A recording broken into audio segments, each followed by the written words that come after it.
say your name, step forward, and tell me what position you want to play. Rudy Stein. Pitcher. Can I play pitcher? Sure. Reggie Tower. My father said for me to play in the introduction Buttermaker, but I'm on your team. Yes, last year I bet you know I was playing baseball for the Tower. For the first time. I've been a Yankee fan all his life. You never heard no Buttermaker. You ever played for the Yankees? Let alone pitch to no hitter. All right, I don't know who. And there you go. Morris Buttermaker meeting the rest of the Bad News Bears. And Dad never said you didn't play no pitcher. And they're already all over him. Welcome to All the Right Movies again. I'm coming to you live from Indianapolis, Indiana for Big Ten Football Media Days. Snuck in again. One of the lowest members of the of the press chain is once again stomping around Lucas Oil Field like he owns the damn place. Yeah, I gotta be honest. I'm not stomping around like I own the place. But I did attend the first day of Big Ten Media Days, and man, my first thoughts were kind of boring and kind of a ghost town. They expanded it to 3 days this year to accommodate the new members coming in, and I think that the attendance is going to tail off a little for spreading it out so far, but it's kind of what they have to do to keep everything on a normal schedule. Not a lot of scoops today. It started off with Commissioner Tony Petitti, and everybody was tweeting out, says that they're going to stick with 18 teams. And the actual quote was more like, hey, where are you expansion right now? And he's like, we're focusing on the 18 we have. So maybe we are, maybe we aren't, I think was the final thing.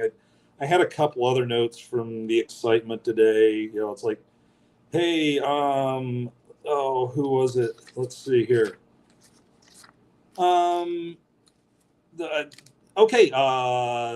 Carollo, he's the head of refereeing for Big 12 or Big 10 football, and not a lot there. I listened to him talk about how they overturn calls and how they've got to be 100% sure that it's that they missed it to overturn it. So if it looks pretty good, but they're just not sure, they're not going to overturn it.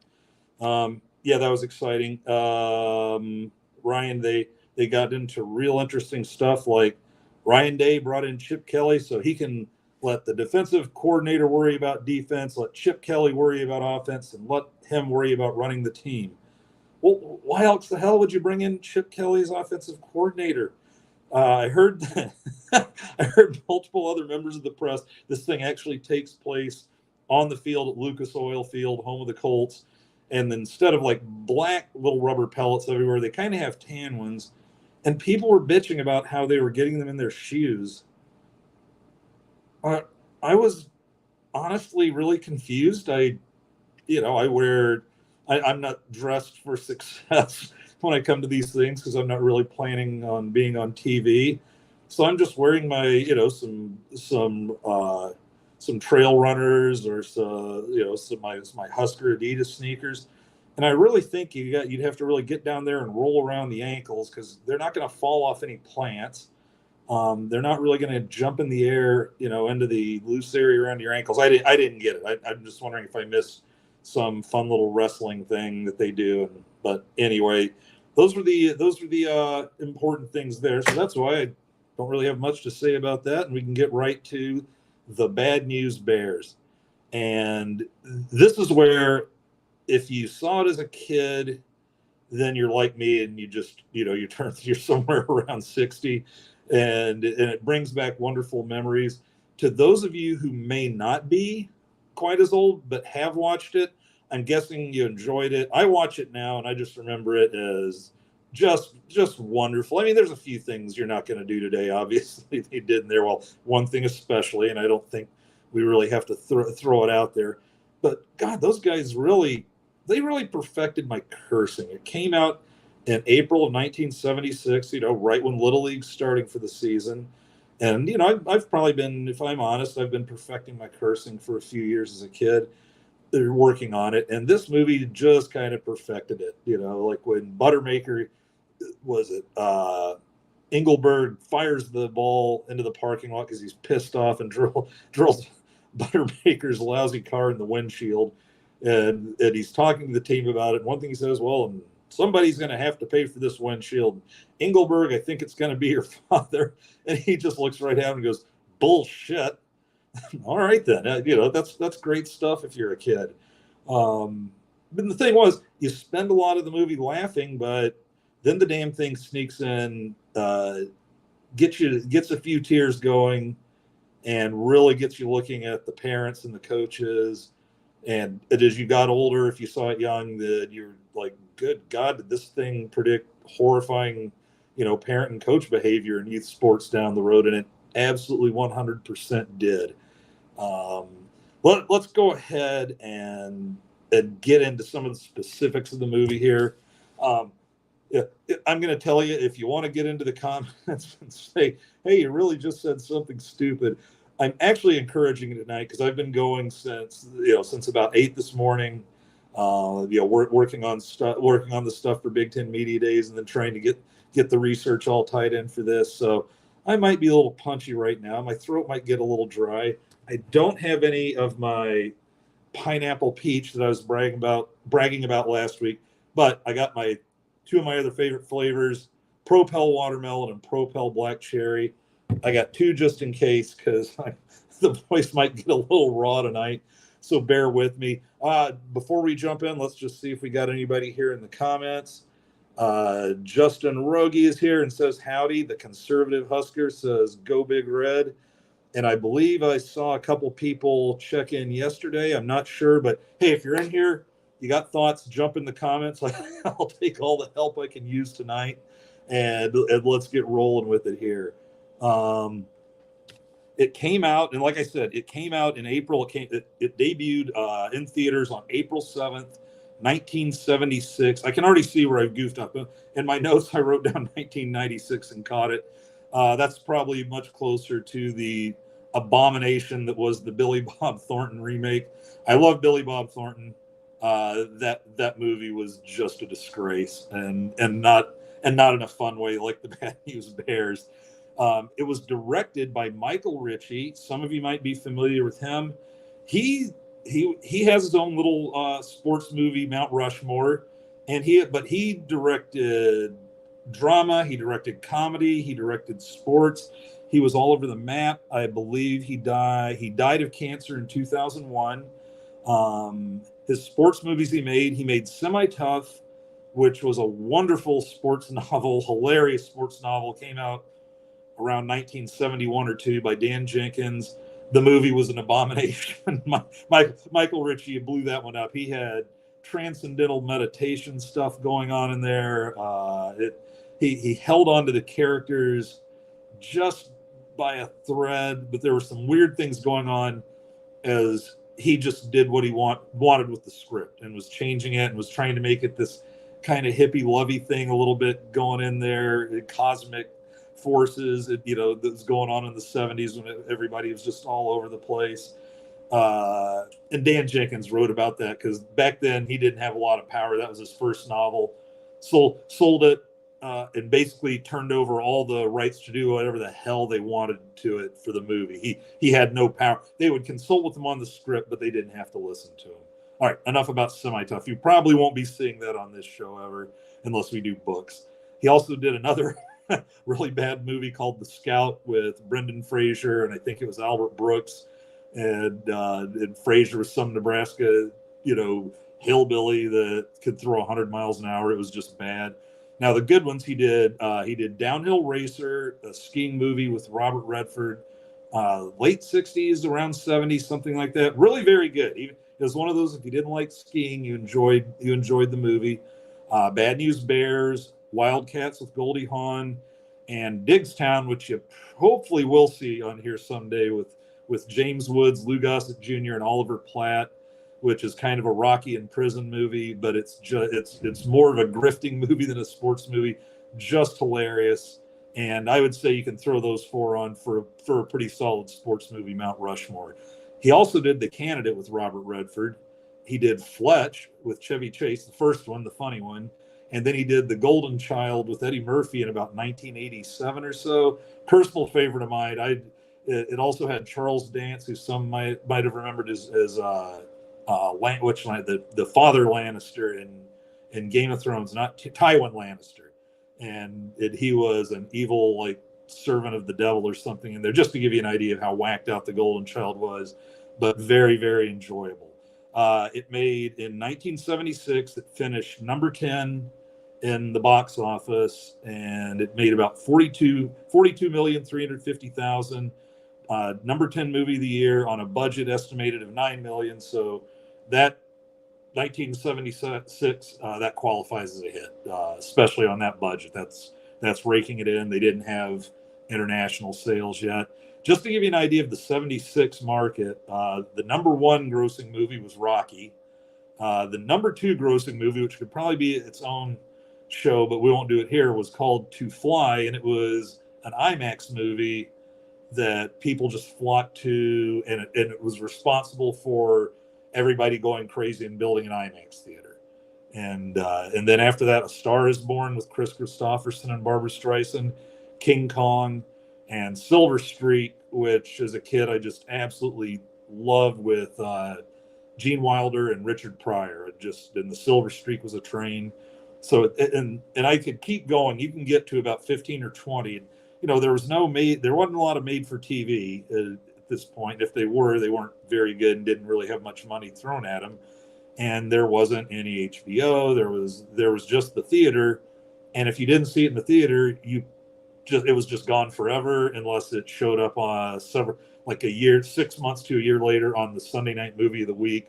Best example of that is Jaws, which when it hit TV on a Sunday night, I think was the highest grossing show ever, except for maybe one of the early Super Bowls or something like that. And I don't know if the Super Bowl was quite doing that business yet.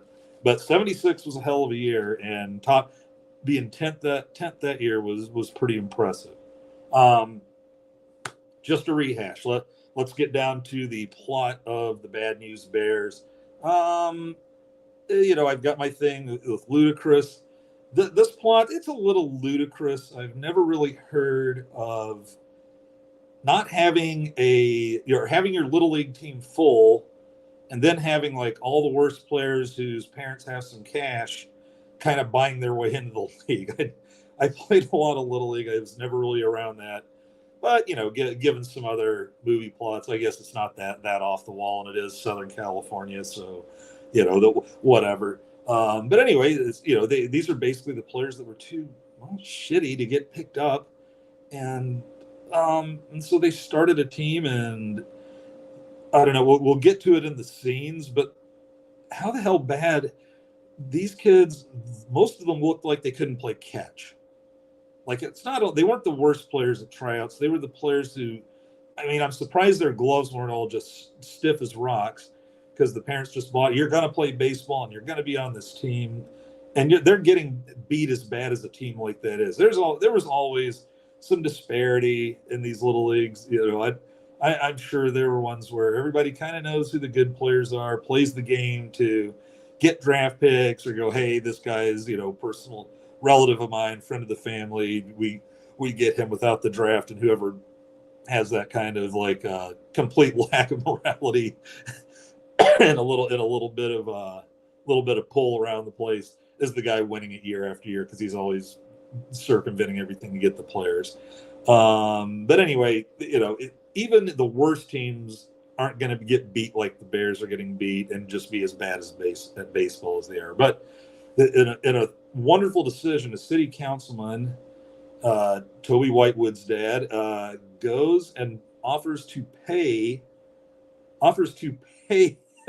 an absolutely barely functioning alcoholic who's just constantly drinking beer. He's not doing that. He's driving around with the beers, and before he gets ready to drive, he's pouring Jim Beam in there. He's just doing his homemade Boilermakers and driving drunk everywhere. That's not really a funny thing in movies anymore, but it was pretty hilarious then. And he had a different brand of beer every time. The guy's got Schlitz, he's got the Mickey's Big Mouths, several others, and and he's just showing up smoking those cheap, thin cigars like the White Owls or the Tiparillos everywhere he goes.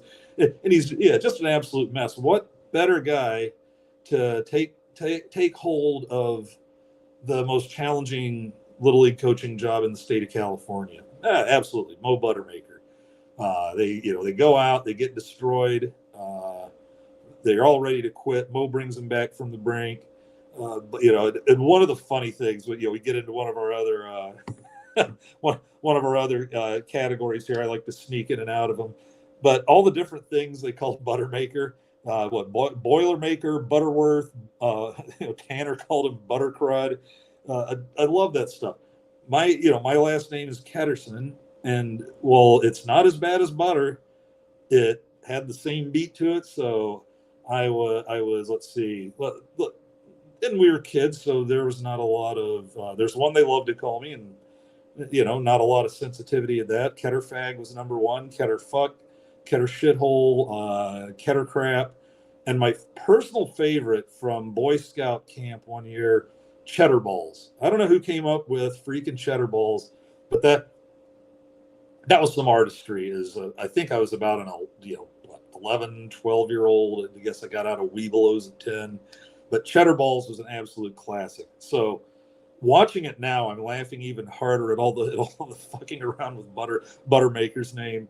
Because Buttermaker right out of the gate is hilarious, but now it's like, no, just Butterworth, Buttercrud, Boilermaker was the best there, especially since he's doing homemade Boilermakers the whole time. But anyway, he was a former player. He keeps him from quitting, starts teaching him how to play. So instead of forfeiting down 20-0 in the top of the first, they start to finish games like 18-0. He goes and grabs his ex-girlfriend's daughter, who he had turned into a pretty solid pitcher, and here's like a 11, 12-year-old girl busting off curveballs, throwing breaking balls and heat. And then they're losing games 1-0 or 2-0 because they still can't hit. And then you find the local delinquent Kelly Leak, who likes to ride. I guess he's 12 years old. He's riding around on a small Harley, smoking, hitting on the high school girls. It looks like that happen to be showing up for these games. And hey, you like motorcycles? And then beating full grown men at air hockey at the local arcade. But he can throw a pea home from over the left field fence. He hits about 850. And probably the half season or 3/4 of the season he played, he probably jacked about 35 homers. Then they come charging at the evil Yankees, who that's the guy I'm talking about. Turner that coaches the Yankees is obviously the guy that gets this loaded team every year, because he doesn't really appear to be this master coach. He's more like the master recruiter there. Who was our guy that coached like the defensive line, came from Oklahoma, couldn't coach a lick, but knew how to get the money in the pockets and talk that car dealer talk. And I think he ended up down at Georgia maybe and got AJ Green in trouble, and he was the receiver there. And he was like selling jerseys, and this guy was just pulling out all the stops recruiting. That's old Mr. Turner. I can't remember his first name, because Buttermaker and Turner just call each other by their last names. Hey, Boilermaker, you jackass. Hey, Turner, shut up. And so Turner is just the fancy recruiter. They have this amazing final game that I don't think you appreciate it, just how much power that sucker carried until you go back and watch it again. But there's your plot. I had a few questions in the plot too, that don't really fall into the greatest scenes or anything. Timmy Lupus, and I'm not going for the laugh here, but autistic? I think Timmy Lupus is a little autistic. He's under, I don't know if the undersized has anything to do with it. He's socially awkward, super shy, but he can complete like complex tasks, and you're going to laugh, but it's not as easy as you think. And by God, Morris Buttermaker knew it. They're going by the pool cleaning one day, and Timothy Lupus is talking about, or is making him a martini. Now, I don't think Timmy Lupus is at his house doing that stuff for his parents. Maybe that's a whole nother, plot line that got kicked out that would have made it darker. But Timmy Lupus, mixing a martini is no easy feat. I mean, you can throw them in there, but your Martinio feels will let you know, like, yeah, a little strong, buddy. Morris Buttermaker takes that Timmy Lupus martini and just, oh, this is wonderful. This is fantastic. And so, Timmy Lupus, I mean, maybe autistic. I wrote down one other thing, but we're going to talk about that in the big game at the end. It's a thing that bothered me a little. Let's hit it. Let's go into best scenes. Before that, let's see if anything's going on in the comments here. We are roasting math out tonight. No, but hopefully you caught that, Jason. Billy Bob Thornton. Ugh. I mean, no, that Bad News Bears. Ugh. Billy Bob Thornton. Love Billy Bob. That one. Oh God. Ugh. Let's see. Jason says, I played small town baseball. Every coach drank through practicing games until the only Mormon in town coached one year and benched me for sliding head first. And sliding head first. Yeah, in the 70s. Hey, feet first. Save yourself. Sliding head first. For me, anyway, it was like a little easier on the body. Didn't cut myself up as much. Of course, we were talking softball, and I was like the one idiot who insisted on wearing shorts. So I don't think I even have feeling in my shins from when I was sliding badly on feet first. Let's see. Small town with multiple teams. There's always that parent living through their kid's sporting prowess, and they always give that guy the stud players. Having done a lot of youth coaching in the years preceding this, it's not just the small town with multiple teams, man. As far as the parent living through the kids, it's a lot of parents that do that. And it's hard not to, being both a coach and a sports parent for two kids. You want to enjoy it. You want to enjoy it, and when you coach, it makes it a little easier on you because you can live the dream of coach the kid and be the dad and be dad. It's when you're not the coach where it's a real skill for the parent to not coach the kid. And the thing is, if you're a parent and maybe you know sports but you don't coach and you've never really gotten into the coaching end of it, and this is something I talk to my parents about occasionally and get some pushback on, but I would try to tell them, by the way, your kid, especially when we're getting up, now they're getting like, 12, 13, 14 and older. I would tell them, it's like, at this point, this kid knows more about the game than you do. He or she has been coached up now for probably, if they're 14, it's a sport they love. They've probably been playing 7 or 8 years. If they've been getting some, even decent coaching, they know more insides and outsides of the game than just that mom or dad who just loves sports does, or maybe played some high school sports does. And it's a tough thing to stay hands off. And I there were times where I had to do that, and I chew the lip. I probably said a few things I shouldn't, but I would consciously try to not just be diving into that end of it so much. It's like, just, love them for their play. Don't do the whole thing. Don't make the car ride home miserable by breaking it all down for them. And don't try to help coach unless they ask you. And knowing that you might have some knowledge of it. And even then, the first question out of my mouth is, what is your coach telling you on this? And fortunately, most of the time, it was like, listen to your coach. Let me help you with this, maybe this particular skill some, but your coach is on the right way. And they're always not. It's a tough thing all around, coaches, parents, kids. Let's see. Broke my arm in half sliding feet first. Yeah. I only hurt my arm sliding feet first. That's true. Never head first. Empathize via Coach K. You ain't that asshole, brother. I probably was early on. You just try to get better at everything. That's all you can say. Let's move into the scenes here. The first scene. Let's finish out the old meet the team here. Just because I love this whole thing, and when Buttermaker really realizes what he's getting into with the kids. There you are. Sit down and shut up. You can play second or third. Whatever you want. I don't forget about the glasses. All right, guys, let's get one thing straight. It's true I was a heck of a ball player when I played, but I never pitched for the Yankees. As a matter of fact, you never played in the major leagues, but you did pitch for Phoenix in the minors. In 1951, you won 9 games, lost 6, had 170 strikeouts, and had an ERA of 2.86. good work, kid. Ahmad Abdul-Rahim. Yeah. Come on. What position you want to play? I want to switch it like my big brothers, and I want to play where Hank Aaron played. Or right field. Aaron played right field. In right field. He also played quite a few games on second base, too.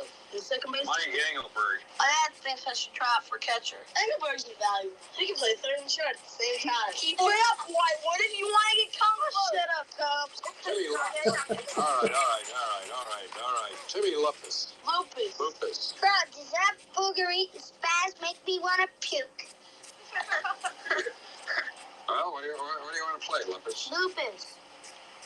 He's shy, Coach. Shy my butt, he's an idiot. Shut up, Tanner. He's just kind of quiet. I was about to say that Timmy and I could do a fine job sharing right field. All right. Let's not talk anymore about it. Everybody out on the field and take any position you want. Figure out where you play. Yeah. How's it feel? There you go.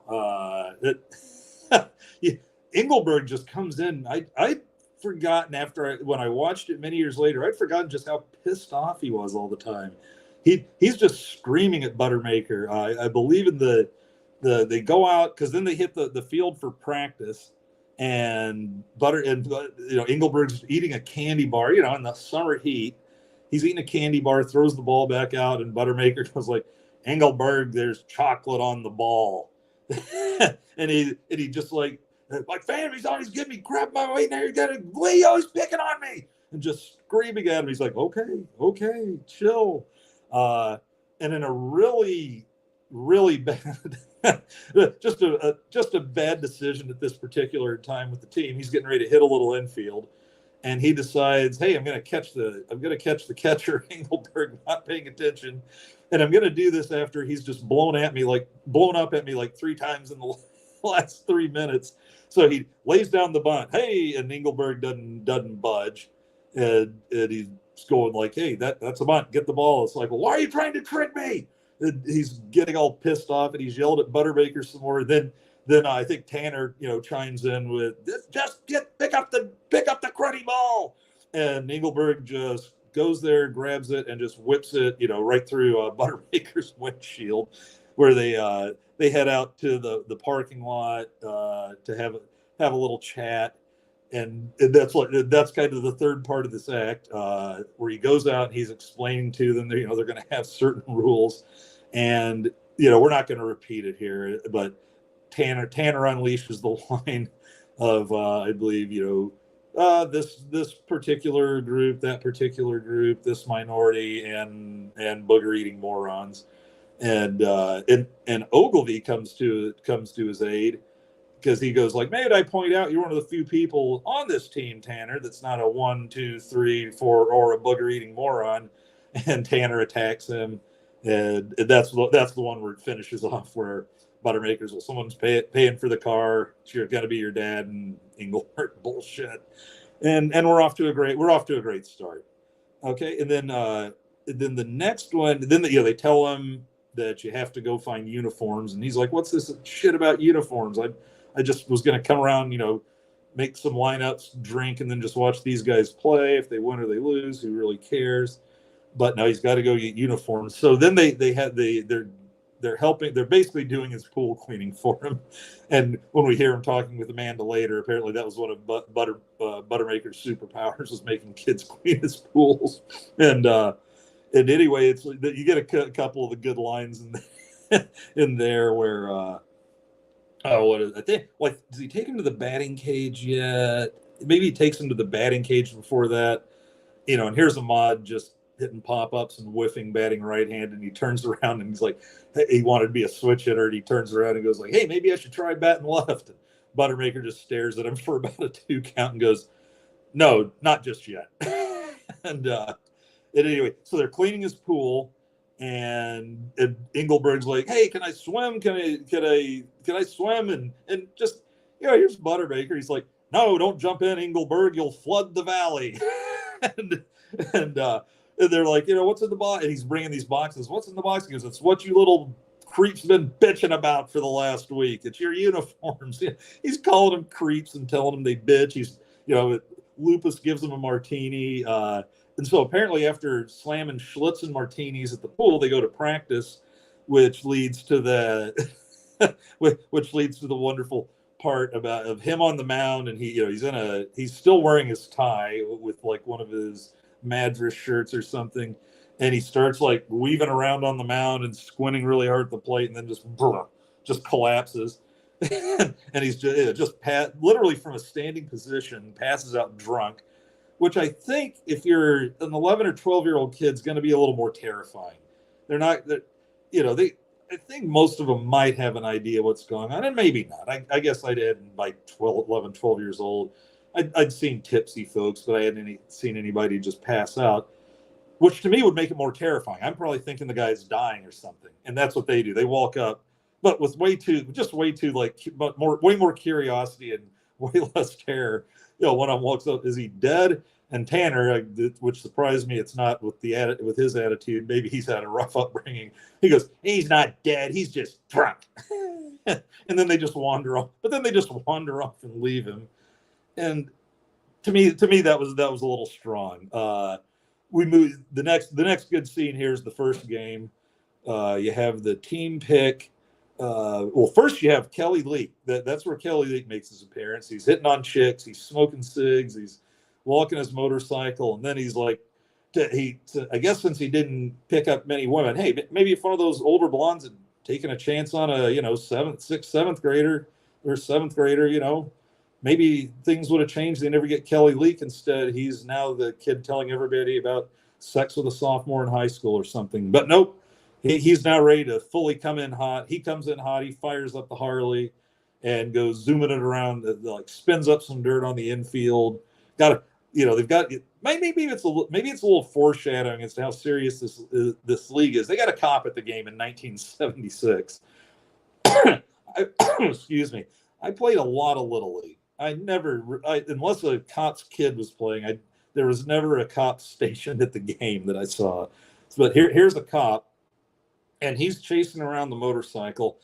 I'm not sure. Maybe Kelly wasn't as experienced a motorcycle driver as we're led his 12-year-old self to believe his 12-year-old self was.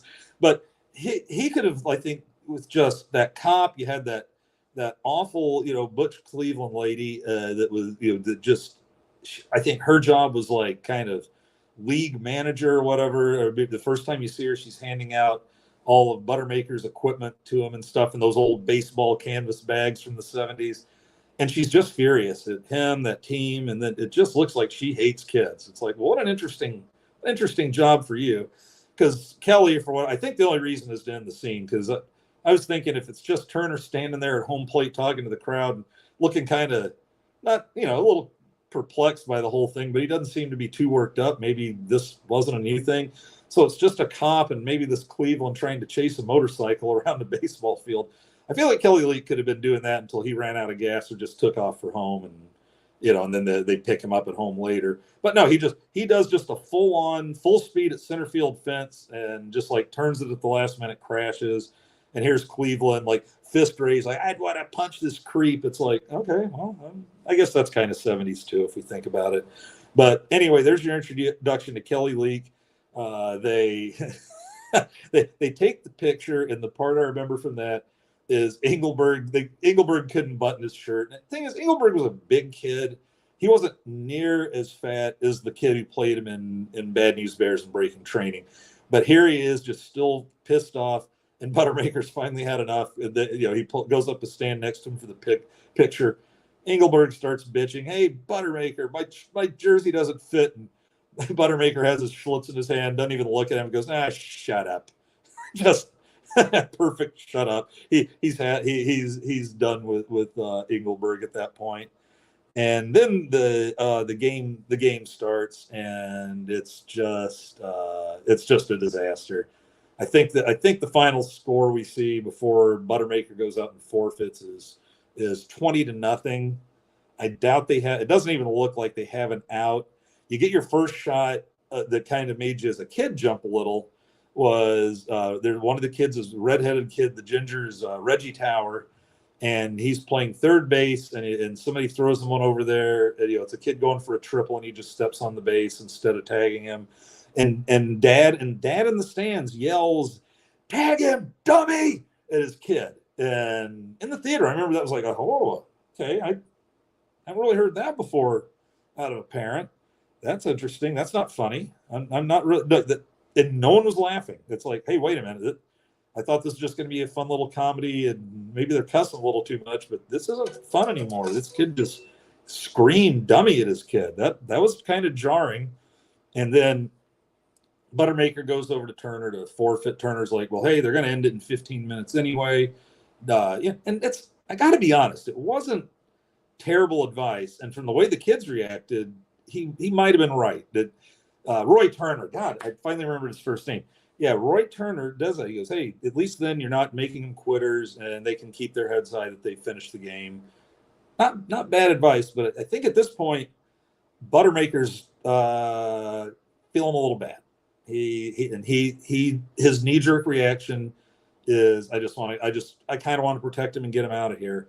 And then Turner goes into being evil Roy Turner again. He's like, what I saw out there made me sick, and you guys ought to just quit the league and all this, and just gives him this little speech. And I think if he was harboring any thoughts of letting him finish the game, fuck you, Roy Turner. He just turns around. Yeah, we forfeit. And I think Roy Turner pushed that button, even if he didn't mean to. The Buttermaker's like, you know what, screw this guy. I don't have to take that. And he's starting to feel bad for the kids, starting to maybe think this isn't going to be this easy to sit here, watch these guys get their brains beat in for the rest of the season. Next up, and right off this is one of the first, like, hey, wait a minute, this Buttermaker might not be so bad after all. Ahmed Abdur, I think it's Ahmed Abdur Rahim. I love that name so much. Real quick interjection. We actually, I just loved like cool black names like that. And so we had like a little high school intramural team in the summer, probably at the end of my junior year, not quite summer. And we had 4 teams from the school, and we got to, do our own shirts or whatever, use practice jerseys. We made our own like sleeveless t-shirts, and our team was like the Dominique Muhammad All-Stars. And we just ran the floor nonstop and won that league. And we even beat the faculty team at the end. And it had the most fun. And the one thing we didn't do is really set up the offense until we played the teachers team. Then we played conservative, and it just baffled him. But anyway, he decides, I don't ever recall being mad enough that I wanted to like triple down on it by getting naked in front of the general public, a lot of people. But Ahmad just strips off his uniform down to the old tighty whities and climbs a tree. Toby Whitewood, hey, Ahmad's up a tree. What are you talking about? And apparently his older brothers are great athletes and all that. And he wanted to be, wants to be like Hank Aaron, as he said. Man, poor Ahmad. And so Buttermaker makes up this fantastic story on the fly about, well, thank God Hank Aaron didn't quit, after the 42 errors. And what are you talking about, fool? Hank Aaron never made. Oh, come on, you're his biggest fan. You had to have heard about it. Made 42 errors in one season, and it like cried himself to sleep every night. Was ready to quit the game. It just throwing all this, and Ahmad was like, really? Yeah. Come on, quit pretending. Quit making fun of me. And at one point in there, I think Ahmad tells him, like, get your honky ass out of this tree. And Buttermaker, just with a genuine sense of frustration, goes, Ahmad, I think we got enough problems. We don't need to bring race into this. and it's so genuine. It's very funny because he's just like, no, this is the last thing we need. It's like we're already horrible. Let's not do this. But yeah, gets him into it. Tells him he's super fast. He's going to start having him try to bunt his way on, use his speed. Brings Ahmad back to the table. Next scene after that I like, Amanda goes to hit her up. She's selling maps to the stars. And the more they talk, you realize, okay, this is ex-girlfriend's daughter. The two of them apparently were very close. And anybody that takes the time to teach a 10-year-old girl how to pitch, how to throw breaking balls, and how to do it really, really well, these guys spent quality time together. And he talked about taking her to ball games, and she is just spitting it back in his face. She is calling I think she's calling him butter crud and and butternuts or whatever. And underneath it, it's like you can kind of see she's hurt. There's a part of her, I think, that wants to do it, but she's been burned before by this guy. And so she's, already a little bit of an adult that, she gets burned. You just don't want to get near the fire anymore. And so that you can tell she's going through a little something here. And Tatum O'Neal was just coming off an Academy Award a couple years before that for Paper Moon, which she was in with her dad, Ryan O'Neal. And she's I think still the youngest Academy Award winner at 10 years old. But but you have their first interaction, and so they're laying the table, and you're kind of going, okay, they're going to get her. He didn't get her now, but he's going to get her. Okay, then they go back the next seat, and here's the team with all their uniforms and everything, and he starts to talk to them, and he sits there, and he just goes, yeah, you know what I meant. He opens up. He's like, I'm an asshole. That's on me. I didn't teach you anything. But he goes, but anyway, enough of this. Let's go practice. And they're going, we want to quit. He's saying, hey, this quitting thing is kind of hard to stop once you start it. And, I think we all experience that in our lives where you quit at something once, and then all of a sudden, hey, you know what? It's easier. And you don't realize how really great it could be if you push through that. And even if you fail, you have that pride of, hey, not quitting. And he's trying to instill that in him. But he asks Tanner. It's like, he goes to the one guy he thinks doesn't have quit in him. Hey, Tanner, you want to quit? Hell no, I want to play ball. And that was also, where here's Tanner with like a black eye and a split lip. and he asked him, it's like, what the hell happened to you? He got in a fight. And it's like, who'd you get in a fight with? And one of the other kids goes, the seventh grade. It's like, the whole seventh grade? So apparently Tanner will take on all comers. He appears to be you've seen him make a couple of charges by this point, and he's like one of the smallest guys on the team. He just windmills punches, but apparently Tanner can take a beating and want more. And any coach will tell you, if you can get a few guys like that on the team, you can teach them to be just good enough at the sport where they can really help you out. But yeah, team wants to quit. He starts throwing their jerseys back at him, and nobody quits till I tell you, and just blows up at him. Get your ass on that field, or I'm going to do this and that. And then he goes like, we got a game with the Athletics next weekend, and what does that mean? Bad news for the Athletics. And and you're, okay, we like our adrenaline scenes. You're getting a little fired up there. Buttermaker's ready to go. And that. A lot happens there, and like less than half the movie. Less than half the movie's gone. They play the A's after that, and again, here comes Ogilvy. You saw him you saw him wearing his jacket with all the stuff on it, and then all of Buttermaker's stats, and then here's Ogilvy. They lose to the A's 18-0, but they finish the game, and he's going, well, so and so and so and so almost had hits, and throwing out these stats, and it's hitting me. It's like. This was one thing after I saw Moneyball. One of the first things I thought in the middle of that movie, Ogilvy. Ogilvy was Moneyball ahead of his time in the mid-'70s. He has every stat you need. I think they end up like a couple games after that. They're playing the Mets, and they have cool Carl Karansky, and Buttermaker's calling out the cool Carl Karansky shift. And everybody goes over in the left. Everybody in the stands is confused. I don't think Buttermaker thought of that. I think that was 100% Ogilvy going, hey, this guy basically hits the left all but 2 at-bats, wouldn't know how to hit the right.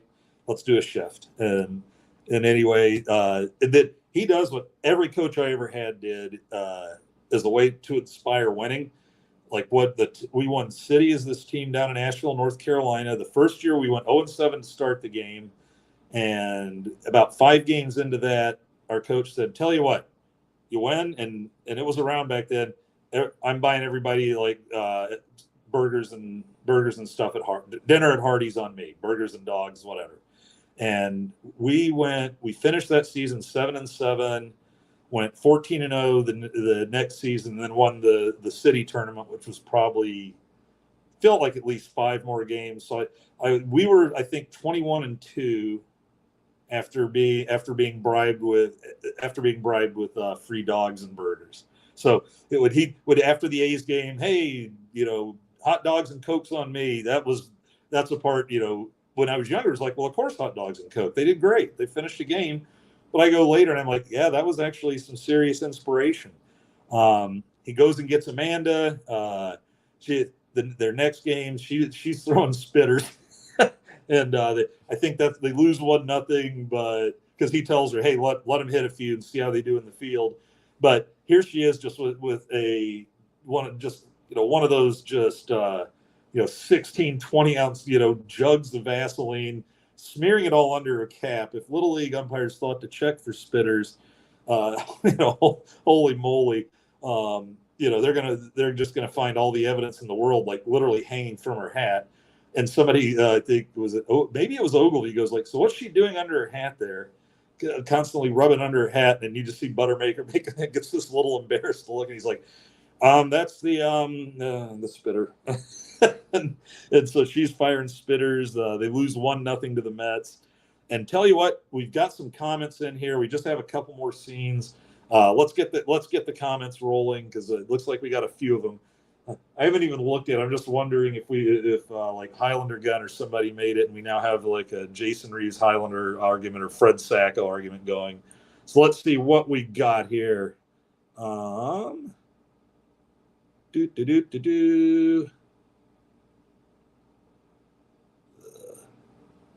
Lupus. Oh, it looks like he kicked a few of my comments out. Okay, well, here we go. We'll start with Lupus from Jason Reeves. That whole scene in that shitbox dugout is just too perfect. That is a great Little League dugout. Does anybody? Well, I think water fountain drinking kind of went away after 2020, but before that, there are still some fountains I relied on. I would say Highlander says he hasn't seen one in years. I haven't seen one in 4 years, but I had a work fountain. Drank from the hose, absolutely, yeah. Hose water. That's probably. You'd probably be better off just drinking it out of like a freshly cleaned toilet than a hose from what must come through there. Yeah, here we go. The casual racism from children used to be hilarious. Well, I'll tell you this from experience without throwing anyone under the bus. I'll just say that the casual racism from children came because of the casual racism from adults especially back in the 70s. Now, you weren't allowed to use it in front of adults. There was one time where I would say a certain adult was just, let's just say he was firing away on the Reds, Pete Rose, and non-white members of the Reds just because he hated the Reds. Let's just put it that way. And he was going off on a rant, which included, you know what. And I just started spewing it back out myself, thinking it's hilarious. And the 3 other people in the car were like, no. So it's like, they really expected that it was okay for them to do it, but you're going to get in trouble if you do it. And so that really didn't make it go away real fast. And well, as we kind of see today, not go away at all for a certain element of the population. Let's see. Go down here for a few. Oh, and Jason Reeves, a hose in an alley full of sea men. And Justin Rogge, haha, yeah, where's Fred when you need him? When I was a kid, we were literally taught to drag drunk adults into the shade. Okay, that's a new one. But you know what? It is sound advice. I don't think the kids should be suddenly the responsibility of the adult care shouldn't solely be theirs at that point if there's no other adults around. But drag him into the shade sounds like good stuff. Tiger Shark Diver is here, called out by Highlander Gun, who is also here. And Mathau and Lemon. This reminds me that we lost Don Rickles, BFF last week. Bob Newhart was a legend. Yes, Bob Newhart was hysterical. And as a kid, we would get Bob Newhart put out comedy albums, and a lot of his were stuff where he'd just be on the phone with somebody else. and you'd just hear his end of the conversation. And it'd include times that didn't necessarily include phones. One famous bit he did was like Walter Raleigh discovered the new world, and he was on a phone, on a phone call. It's like, well, if we have a phone hookup, we've probably been there before, but never mind. And I remember he was talking about tobacco, and he said he'd found this wonderful thing called tobacco, and he's like, well, what do you do to it? And he's like, well, here's Newhart like repeating it back. You chop it up, you roll it in some paper, and you set fire to it. What the hell? What do you do with that after? What do you do with after that, Walt? Do you stick it? Let me guess. You stick it in your ear, just stuff like that. It was Bob Newhart. I'm gonna miss you, buddy. Let's see. Highlander Gunn asked what he was doing. Is drinking Ovaltine, which is fantastic for the period we're talking about. I think the Ovaltine was, that was as good as chocolate milk for us. Let's see what else. Ovaltine sponsored by Blue Chew. Get TSD some Blue Chew. Just met a new lady. Why not? Andy's really good at this. Well, thank you. When you're just sitting here staring at a computer screen, sometimes you wonder, okay, today I haven't figured out how to get it out on our Corn Nation channel yet. I did a little walk around on the field at Lucas Oil after it was over, it wasn't over, but it kind of felt like it was over, and just did like a little selfie video, wandered around, just tried to give everybody a feel for the place. And I start off by going, and if you sense an odd aura about me today, it shall be self-consciousness, because I feel all of a sudden like the few people that are here are all staring right at me, and they aren't. They could give them two shits about me, but fortunately the phone picks up the sound really good, because I wasn't talking very loud. I didn't want every head to whip around when I walked by. I probably wasn't the only guy doing it, but yeah, it's a little different when you're just sitting here playing with your iPad. And no, that's not a euphemism for something else, you dirty bastards. That's later. Okay, let's see. Yes, wish I could have this detailed memory with movies. I have been accused of that, but I will admit I do go and research it, get a few notes down, so in case I brain lock, Yeah, and no, I don't know what every movie grossed. That kind of stuff I'm going and absolutely looking up. Jason Reeves. Peak Mathau, first Monday in October, the Ginsburg Scalia story. It's fun. Additionally, there were 3 courtroom dramas with Colonel Potter made for TV that are fun. Mathau wasn't in 12 Angry Men, was he? Because here's one thing. If there's a segment of movies I am not good with, even though now it's the black and whites. Now the equivalent of the black and whites as far as the time they were being made to how old I was, like say when I started really enjoying old movies for older people, and I'm getting to be about 10 or 11 in the mid 70s.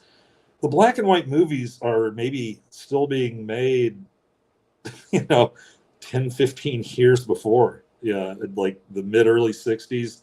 Definitely the 50s are only like a guy through his high school years away. I mean, now this is what, 77, do the math real quick, 34 years. I mean, 34 years from 1975 was what, 1941, when it was just black and white and the music was tinny and awful and the acting just seemed weird. So yeah, it's like that the black and white movies I don't really know about. That's why I can't remember if Mathau was in 12 Angry Men or not. That there's my shtick there. And just because I didn't, there are only a couple of the black and white movies I really enjoyed. Dr. Strangelove, definitely one of them. But before I keep going, okay, now people are just getting crazy. Like I said, not a savant. I definitely have a little outline here and a few notes taken. I'm not that crazy. Yeah, Jason Reeves remembers the Newhart calls. I can't do them justice because I haven't listened to those in so long. But Bob Newhart, hysterical man, just hysterical man. Yes, I have, and I will get it to you. I will let you know at the end of the show what next one's is, and I won't have all the weird stuff that was going on the last 2 weeks. I won't have Big Ten media days to worry about, so I'll try and even get a little primer out there on a Friday or Saturday. I've got our schedule through the end of August picked out, and we'll start leaking that week by week. I'm catching up. Dang it, I said I'm catching up. James, oh God, I wish James Dean. Okay, 12 Angry Men was Lemon Stewart and Ed Begley Sr. Perfect. Okay, then I wasn't that far off because Lemon and Mathau obviously a pair. So very good. All right, let's roll back here and finish up the scenes and talk about the lines a little. Number 7 I have, and this is kind of like 3 of them together. There were a lot of quick ones that kept rolling into the others, but I didn't want to leave them out. This is one of those movies I have trouble leaving out some of the good stuff. First, you have Amanda going to the arcade to take on Kelly Leak in air hockey. And Kelly, and here she is, and she gets a couple of goals, and they're farting around. And so Kelly, 1,000%, you can see him just lifting it up and letting her score a little. Kelly is an air hockey shark. And so she's like, yeah, I'll whip your ass. Comes out to the car. Hey, I'll see you Friday. And she is going, it's like Buttermaker's furious. I'm going on a date. You're not old enough to go on a date. What are you talking about? You can't go on dates. And she's like, oh, get it. Yeah, shut up, Buttermaker. And she really, nothing he can do about it, unless he wants to call her mom. And that's a relationship he doesn't want to, I get the feeling, really touch again, at least not right now, so she can do whatever she wants with him. She has the upper hand. And they're going to the Rolling Stones, for God's sake. A couple of 12-year-olds are going to the Rolling Stones. My God. And at that time, I got to be honest, younger kids were kind of going to concerts. I think when I was about 11, my parents asked me, hey, if you like, I think they were just trying to help me, be more, a cool kid. We'll get you a ticket to a Kiss concert. Okay. What is one thing I really kicked myself in my own balls over saying no to? But it was just basically at the time I thought, what, by myself? Screw that. And if I thought, I would have said, hey, can I bring a friend? It would have been, sure, okay. Because I don't think they're going to want me going alone either. But all I was thinking right then was, not alone. Because people that go to Kiss must be crazy bikers. So didn't do that. But yeah, that's where they're headed. Right on top of that, and let me take a little quick break here. Brought to you not by Propel in any kind of monetary capacity. Damn it.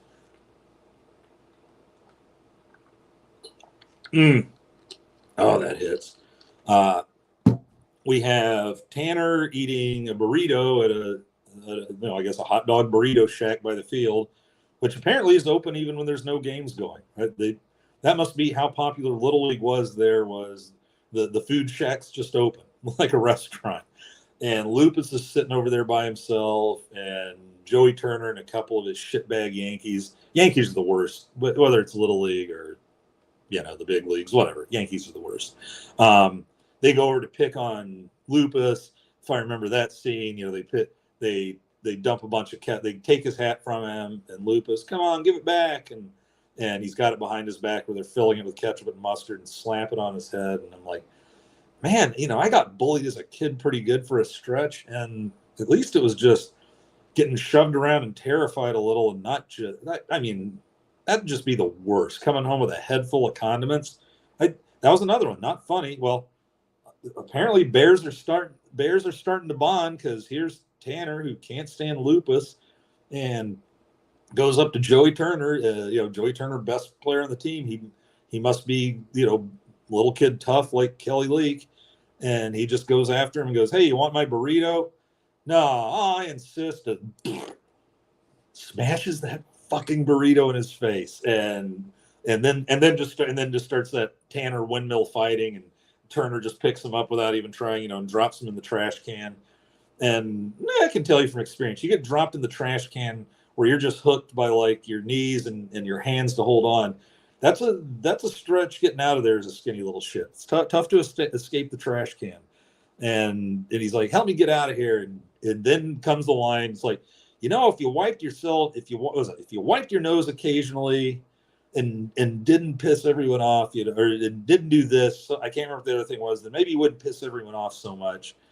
And Tanner's, Lupus just has his head hung. And then you see good acting by the kid, man. And I think he was only 8 playing Tanner. His face just really softens up. I think that's maybe the first time, he's taken the time for all the picking on Lupus. He's probably done himself. It's the first time he's really seen him hurt. And if you're a decent kid and there's not a crowd, and especially if there's not a crowd around that you want to try and look cool for, that's gonna affect you. So that's another really like, hey, this isn't completely a comedy. They kind of know their kids. And then, and here's Kelly, who's, I don't have to play baseball. But then Roy Turner gets in his face and it's like, and does another one, much like the speech he lays on Buttermaker when Buttermaker forfeits. Turner just tells him, you're one of the greatest, but I guess we'll never find out, huh? It's like he's pushing every button for a challenge. I guess maybe the people in this league have just been steamrolled by him for so long, and they just back down when they get shit like this from him. And so, but now it's like, first he's drawn a protective kind of thing out of Buttermaker and a fuck you Roy Turner thing, and now he's drawing like, you want to see me play baseball? I'll show you how we play baseball, motherfucker. And in Kelly League size, Jackie Earl Haley, that's when you can really see he's a skinny little kid, because here's an adult he's trying to lock eyes with, but he fully intends to make Roy Turner's life miserable as best he can.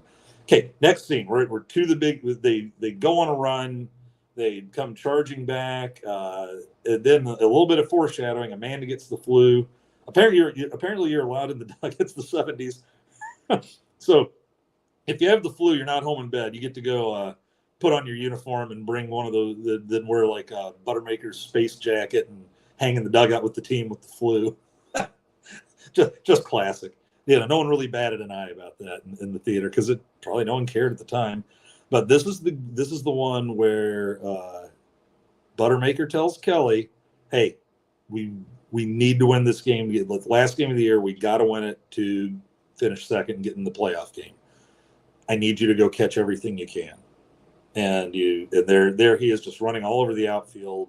And the outfield, as you see, has become pretty good. It's not a bad out. They got Kelly. I think Kelly in left, Ahmad in center, and there's no way really. I think they put Kelly in center in that one, maybe because he might have been running over to steal some lupus balls. But anyway, the team doesn't like it. They figure, hey, we know you're great, but you don't. Now it's embarrassing if we win with you doing that. So they go to the final. We're going to the championship game, and no one will play catch with or after. Well, first after that game. Here's another thing kind of hit me, is Kelly's got no friends. He hangs around the baseball, and you don't see him hanging with anybody. It's just him. He's becoming friends with these guys. So after Grab Everything game, he's trying to get anybody to hang out with him, and they won't, because they're pissed. They don't know that Buttermaker told him to do it. They thought tough guy Kelly got into it, and they're not really. They're afraid of him, but they don't think they're going to be attacked for just not hanging out, and they're pissed. And he's offering anybody a ride on the motorcycle. And what kid's not going to take a ride on the motorcycle without mom and dad to stop him? And no one wants a ride on the motorcycle. Folks, that is high level pissed off. That is furious. And then next game, normally you'd kill to play warm up catch with Kelly Leak. He's the baddest, coolest kid in the league. No one will play catch with him. This is getting serious. And then, then there's a brawl, because naturally here comes Tanner once again. What was his line like? We figured the way you play, you can just play catch with yourself. Fires that nugget at him. And okay, so then like a Kelly versus the team brawl breaks out. Amanda sticks up for Kelly. They're becoming a couple at this point, a 12-year-old couple, and she I think she's ready to beat up Tanner, and everybody's screaming, and Buttermaker breaks them apart. And he confesses. He's like, well, if you want to get mad at somebody, get mad at me. I told him. And they're like, what? Why? And they're like, they thought that, and they're getting better. So they're shocked. It's like, why are you treating us like this? And he was like, well, you wanted to win, didn't you? And so we go into game one of one, best of one, with Buttermaker. Just now he wants to stick it to Roy. Roy wants to stick it to Buttermaker, who he 100% thinks does not deserve a league championship. These guys aren't, they're not good enough to breathe his jockstrap fumes. And so they're all wired up. The parents are wired up. The kids are ready to go, but they seem like the calmest about it. Actually, they're ready to play, and they're freaking out. here's all the things I couldn't believe. The notes I wrote down about this game. Final game. Shit starts in the first inning. The Yankees, actually, for some weird reason, the Bears get to be home team. I don't understand that. It was a distant second. I think the Yankees went undefeated, and the Bears, they probably went like 16-0. And I know they had the standings there. I did have the time to do a deep dive on that little standings felt board or whatever. But they're 16-0. I'm getting the feeling the Bears are probably in there at second at like 11-5 or something. It's the equivalent of being about 35 games out with a 162 game schedule. But anyway, let's see. And also you notice in the previous game, oh no, I have to do this for the big game. You have Amanda icing her arm, and you have the Buttermaker scene where she starts talking to him. Give me a sec while I dig this one up. I want to get it at the time right. But it's where she's icing her arm, and she's trying to set Buttermaker up with Mom again, and tells them she's buying dinner. Apparently the map sales are great, apparently, because she's sitting there just spending money like crazy. She is taking them out for like a candlelit dinner, and then to the drive-in. You don't often see 12-year-old girls try to pimp their single mom out like this. This was, candlelight dinner and a drive-in. I get the feeling that, when they go home, she says, I'm going to go on a bike ride and be gone for 2 hours. You guys do what you guys got to do. But anyway, let me get this rolling. Let's see. Let me go back a little bit here. And here we go. And this was the scene to me that just, as an adult, wrecks me. As a kid, I didn't want this kind of emotion in my life. I think I was kind of like, I was just kind of shocked at what was going on. So thanks for bearing with me. Let's roll this. I got my pools to clean. You got your maps to sell, and your ballet to learn. I can help you with your pools. Well, you cut it out of me. No, it wouldn't be like you're taking me anywhere. It'd be like work. You could use the help. No, I couldn't. And besides, you shouldn't be wasting your time cleaning pools. Look, Amanda, you're a terrific kid. You shouldn't be hanging around with me. I'm an old, broken-down, third-rate ball player. I like to drink too much. I like to smoke my cigars without anybody bothering me, including you. I'm happy that way. I'm a bum. No, you're not. You taught me how to pitch. You taught me how to... God damn it! Can't you get it through your thick head that I don't want your company? If I did, I would have looked you up 2 years ago. I wouldn't have waited 2 goddamn years.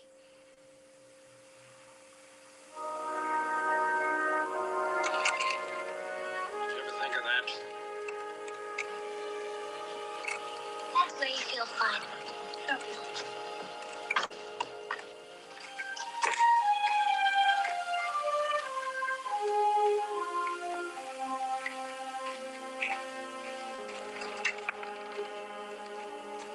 And right here, she's walking away. The camera does this amazing job. It comes up on her from behind and comes around the side, and there's just tears pouring out of her eyes. And it's devastating. The things he's saying to her, he was like, I don't want anybody hanging around, including you. Ouch. And her face is, it's the first time you've seen her not just trying to be a hard ass chick who's not going to take any shit from the boys. She is like, especially he goes like, I'm a bum, and she's like, no, you're not. You're great. And his reaction to that is to throw beer, like a little bit on her. Most of it hits the wall, but still he's throwing beer at her. And my God. And then he's just yelling at her. And she's like, don't you get that? If I wanted your goddamn company, I would have called you 2 years ago. I wouldn't have waited 2 goddamn years. And then she walks off, and they do that great come up from behind. She puts a brave face on, and goes, that's fine. Who cares? And is walking away, and just the way they slowly come back, and as they turn, her face is just, she's just been destroyed by it. And then they go back to the dugout, and he's sitting there in the dugout by himself, And Mathau's crying his eyes out. He's just got this look like, I just can't take chances on people anymore. I want to. I can't stop myself. I mean, when we get to the part about reliving the Oscars, this is the scene I think about from revoting the Oscars. This is the scene I think about from the both of them. Anyway, all right, stop crying and let's get to it. So the final game, the bullshit starts in the top of the first, where Yankees are the visiting team for some unimaginable reason, and somebody from the Yankees, shitheads, comes up and cleats her in the tits on a slide at home, just right in the chest, pair of cleats. Drops down. The brawl starts. Tanner's going after everybody. Kelly Leak is out there defending his team. He's throwing some haymakers. The Buttermaker gets Amanda out of it, and he's like, how are you feeling? She has the line that actually had the theater laughing, where she goes like, I ain't got much up there, but what I got doesn't feel too good right now. And then Kelly and Tanner walk away, and Tanner's just like, I didn't need your help. And he's like, yeah, I know. Those Yankees are just a bunch of jerks, aren't they? He goes, boy, and Kelly like, boy, are they? And it is just sitting there. And you can tell Kelly's just happy to be friends with Tanner again. It's like, these are his friends now. Think about it, in Bad News Bears and Breaking Train too. And I never decided. I think we may do that later on. But remember this: Kelly Leak is moving heaven and earth to take these kids that are obviously on a lower level of maturity than him, and he's moving heaven and earth to take him to the Houston Astrodome in the second one. These are his only friends he's ever had, and he will defend them to the death. But anyway, you have that big fight. Then you have Buttermaker going over the bench, and they're going over to the other bench. Is like giving Turner shit. It's like, oh, that's the way you want to play it. Hey, good hard clean baseball, and they're just barking at each other. And I think Buttermaker calls him a puss head, which was just perfect. And it obviously hurts Roy Turner too. Roy Turner didn't like being called a puss head, and then he's so furious, he's muttering under his breath in the dugout. And then you have Engelberg come up in the bottom of the inning.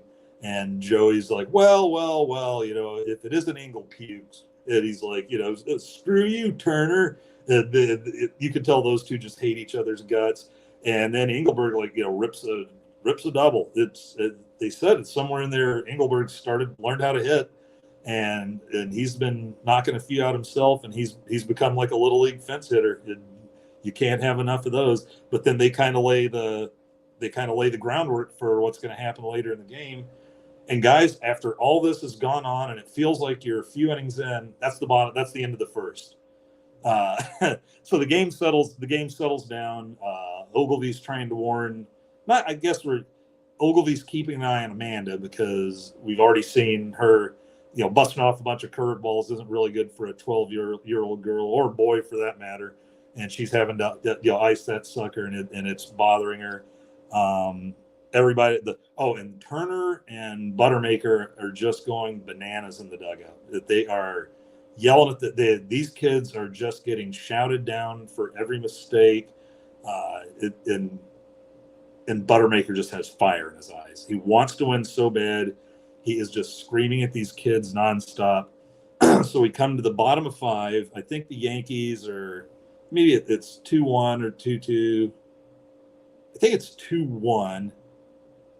And anyway, here comes Engelberg up, and he first pitch. They do the same thing for first pitch. Engelberg jacks it out, but foul. And then Turner's just like Turner sasses off something, and Engelberg does a little sneak birdie at him, and you just see Turner and he fired, and he throws him a friggin' he dusts him. He fires one at his head and drops him. And Engelberg's shocked. Here they are. I mean, they're cussing each other they're ready to go each other with swords and knives. But he throws it at his head, and Engelberg's just like, "What the hell are you doing?" He goes, "Boy, that was close." And then Turner becomes the guy to melt down. Roy Turner goes storming out there. He goes, "You could have killed that kid." He goes, "No, it just slipped." Okay, it didn't just slip, but Dad's furious. You're just gonna do your best to stay out of trouble. And then Roy gives him he gives him a slap that's like one of those like Russian slap competitions we see on TikTok and YouTube now. That just it knocks him off his feet. He knocks his son into a heap, and then you see Mrs. Turner come up. And let's take a moment to talk about Mrs. Turner, because anybody who's seen this, she's got that red hair, 70s do with some action to it, the tight bell bottoms, and then like the button down halter top. And Joey's mom has got it going on. Mrs. Turner was an early fantasy woman. She was something else. And I don't think, I looked her up on IMDb a while back, and I don't think she ever really did anything else in acting. And I guess today, if I saw it today and saw her, my first thought about Roy Turner would be, because I figured he's one of those, middle manager, types at some sort of office. And the thing he runs around anytime him and his buddies get together for beers, he runs around talking about, man, I've won like 3 straight, little league titles or whatever. And my first thought when I saw his wife was, Roy Turner's, you, sir, have outkicked your coverage. Oh my God. It's like you just unleashed a Reggie Roby for the ages there, because that Roy Turner did not deserve to be with her. Anyway, before I started lusting after Mrs. Turner, I believe their son was laying in a heap on the mound after being decked by his dad, and dad's just trying to get out of it. He's like the place has gone quiet. You knew something was going to happen just because all the adults were so worked. All the adults, coaches, parents were so worked up, and now it's time for all of us to take a step back. Is what's going on when the ballpark goes completely silent. He heads back to the dugout. Engelberg's shook. I mean, every kid on the field is absolutely shook. I'll tell you, it's not a long story. We were in a league championship game, not a city championship game, and they brought in this like Babe Ruth level umpire who called a tight strike zone. And in the top of the first, the other pitcher just couldn't throw a strike and walked in like 11 runs. And our games between those two teams were like 3-2, 2-1 affairs a lot of the time. But this umpire just thought nothing was a strike. And the coach of the other team came out of the dugout, not on the run, but came out, fist clenched at his sides, walking up on him. And the other two coaches come and grab him, pull him back. And they end up, like, the coaches and the umpire go out to have a talk in right field. And the home plate umpire, like, forfeited the minute the guy came after him and stuck with the forfeit. So that's kind of where we are. That's the level of silence. And all of a sudden the kids are nervous. And we're hanging out with the other team going, what the hell is going on right now? That kind of thing. So I understand that silence. So the next time, here's turn. Joey throws his next pitch. Engelberg rips it back to the mound. Joey gets it, starts to throw him out, and then just starts playing catch with the glove. And Engelberg runs to first and looks, and they're go. He's not throwing it. And it's like, at that point, what's he got to lose? He was going to get thrown out anyway. Takes off. The Yankees figure out what's going on. They're coming into the mound as Engelberg's running to second, third, and home. Tackle him. They're trying to get the ball loose. They're not really beating him up or anything, but you've got a whole team trying to pull him off the ball. Joey Turner, strong kid. That's fending off like 8 teammates.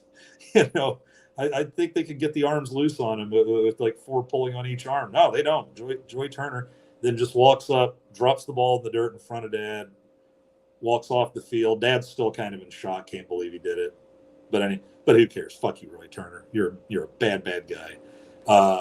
Mom puts his arm around him, and and if he didn't go into therapy, which was kicking on in the 70s, then I don't know if Joey Turner might have played his last baseball game. But I'd love to know if Bad News Bears 2 stayed in Southern Cal, if we could have figured out how things went at the Turner household after that.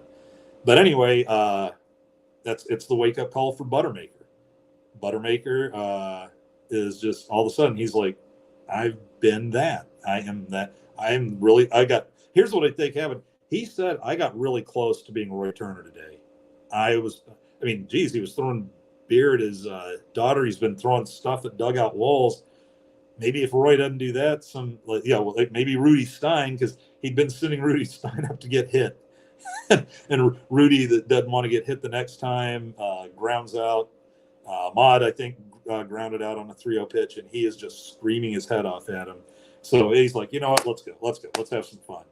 And I think they at that point are down 3-2. Yeah, they're down 3-2. We go to I think they're still tied 2-2. But then we go to the top of 7, and Buttermaker starts subbing in the Ogilvies, the Aguilar twins, who were pretty funny. And here, Toby Whitewood's dad, the city council member, decides to be that parent to come down and have a chat with the coach in the dugout, which always ends well.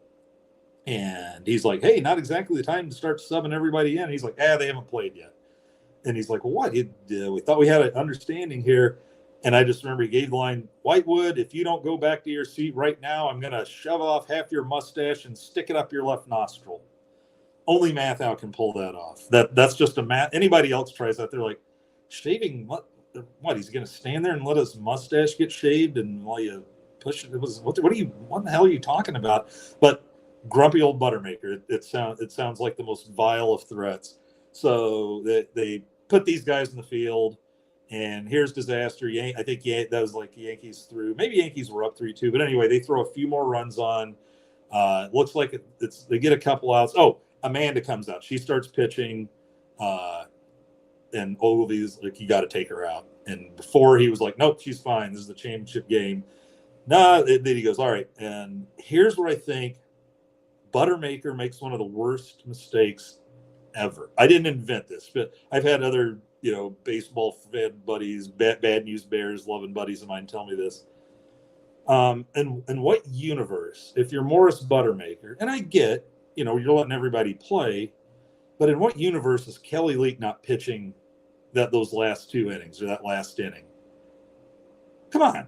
Kelly Leak throws, he's the hardest thrower on the team. He throws peas from over the fence, right to the catcher's mitt. Just let Kelly go out and cook, man. Just bring the heat. The Leak Express, they're out of that inning. The Yankees aren't going to get their bats around on this guy.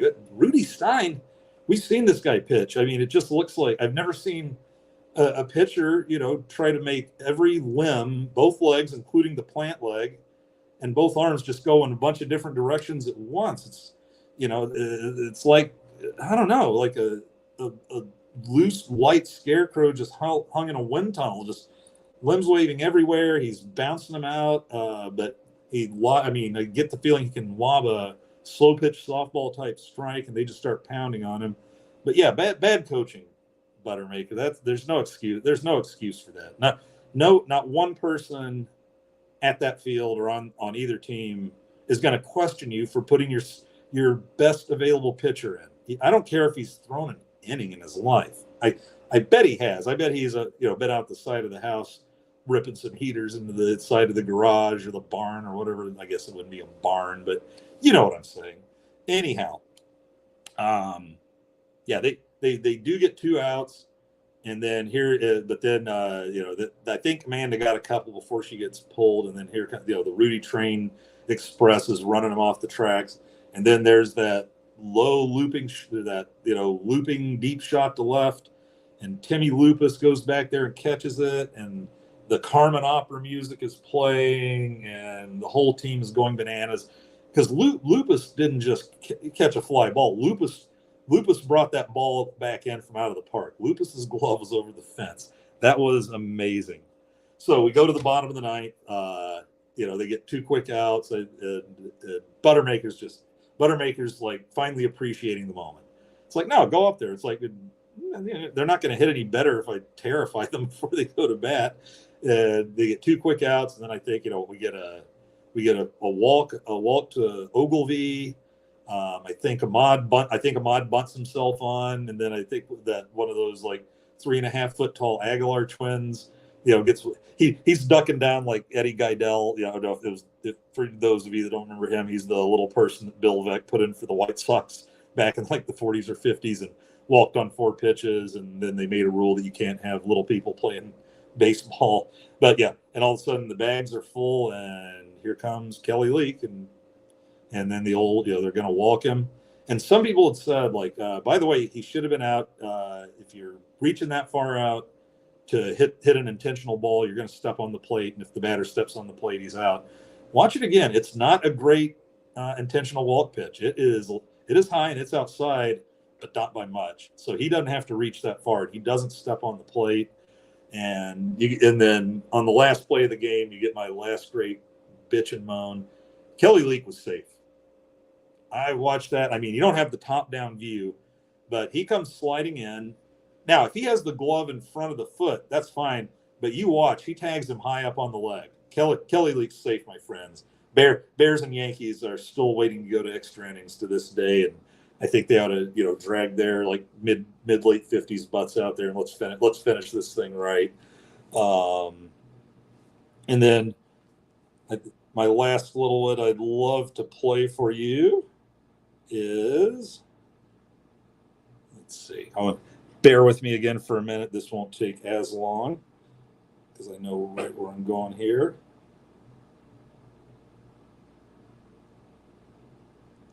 All right.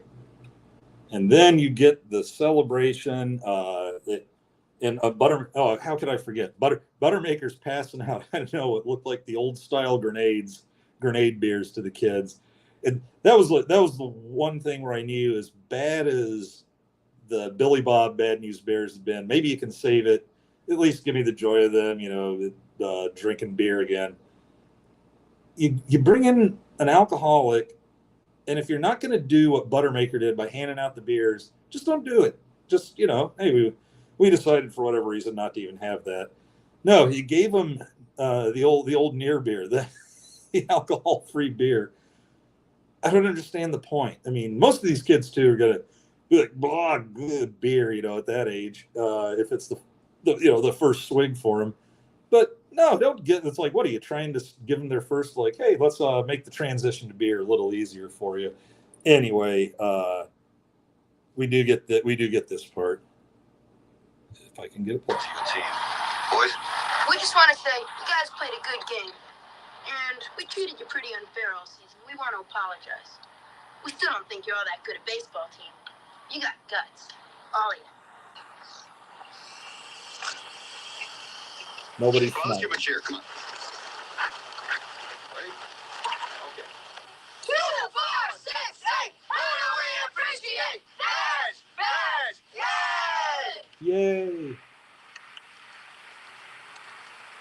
Hey, Yankees, you can take your apology out of your trophy and shove it straight up your ass. And another thing, just wait till next year.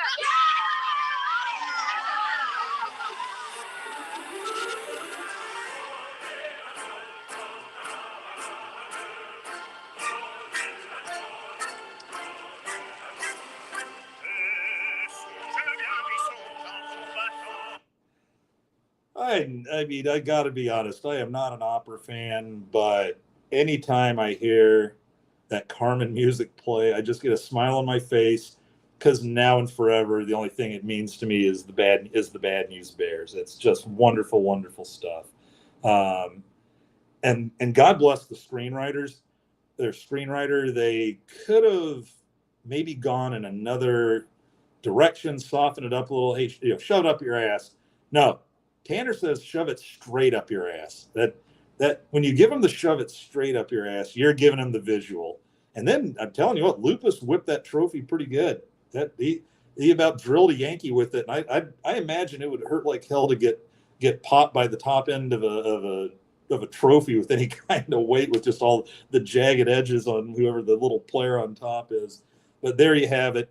And after they do that, Buttermaker has this smile. I'll try my best. But it was just like looking from one side to the other, and he just goes like,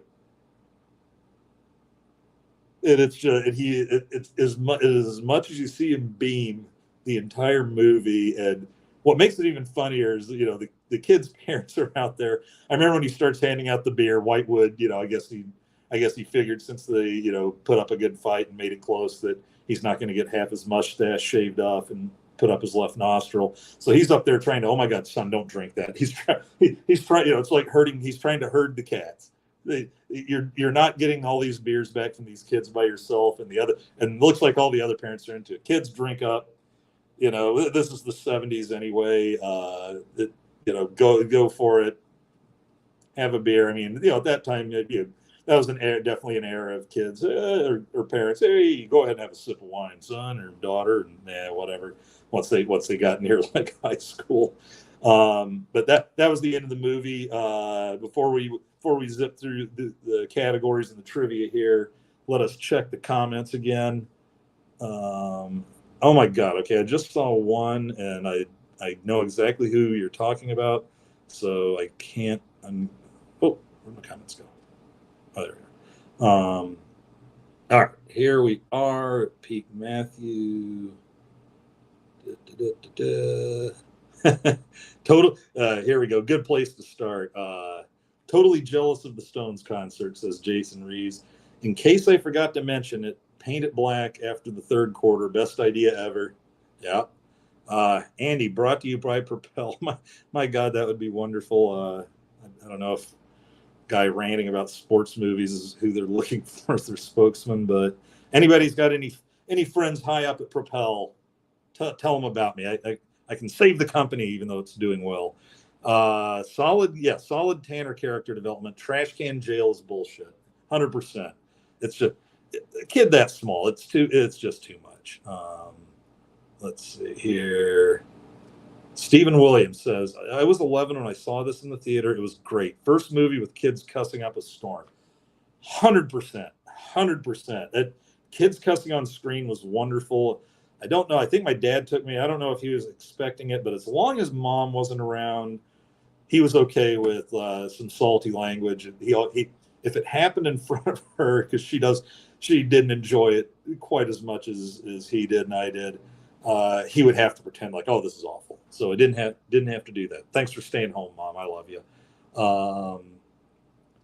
TSD, Tiger Shark. We need to tell him, Tiger Shark Diver, we need the athletic department to invite Jim Carrey back to every home game. We could totally adopt him as a mascot. He could get into it. Let's see. They're talking about dating. Does Jim Carrey even act anymore? Billy Bob dated Angelina Jolie. Can't hate on that. Yeah, he did the weird dating on her because they wore like necklaces. They both wore necklaces with little vials of blood, I believe. And that was probably coming down near the end of the cocaine era in Hollywood that I think zoomed through the 90s and maybe started chilling in the 2000s. In the 90s, maybe we took things that made us think wearing little blood vials around was really neat. Yeah, Buttermaker's a dick to kids. Oh, he was an incredible dick to kids.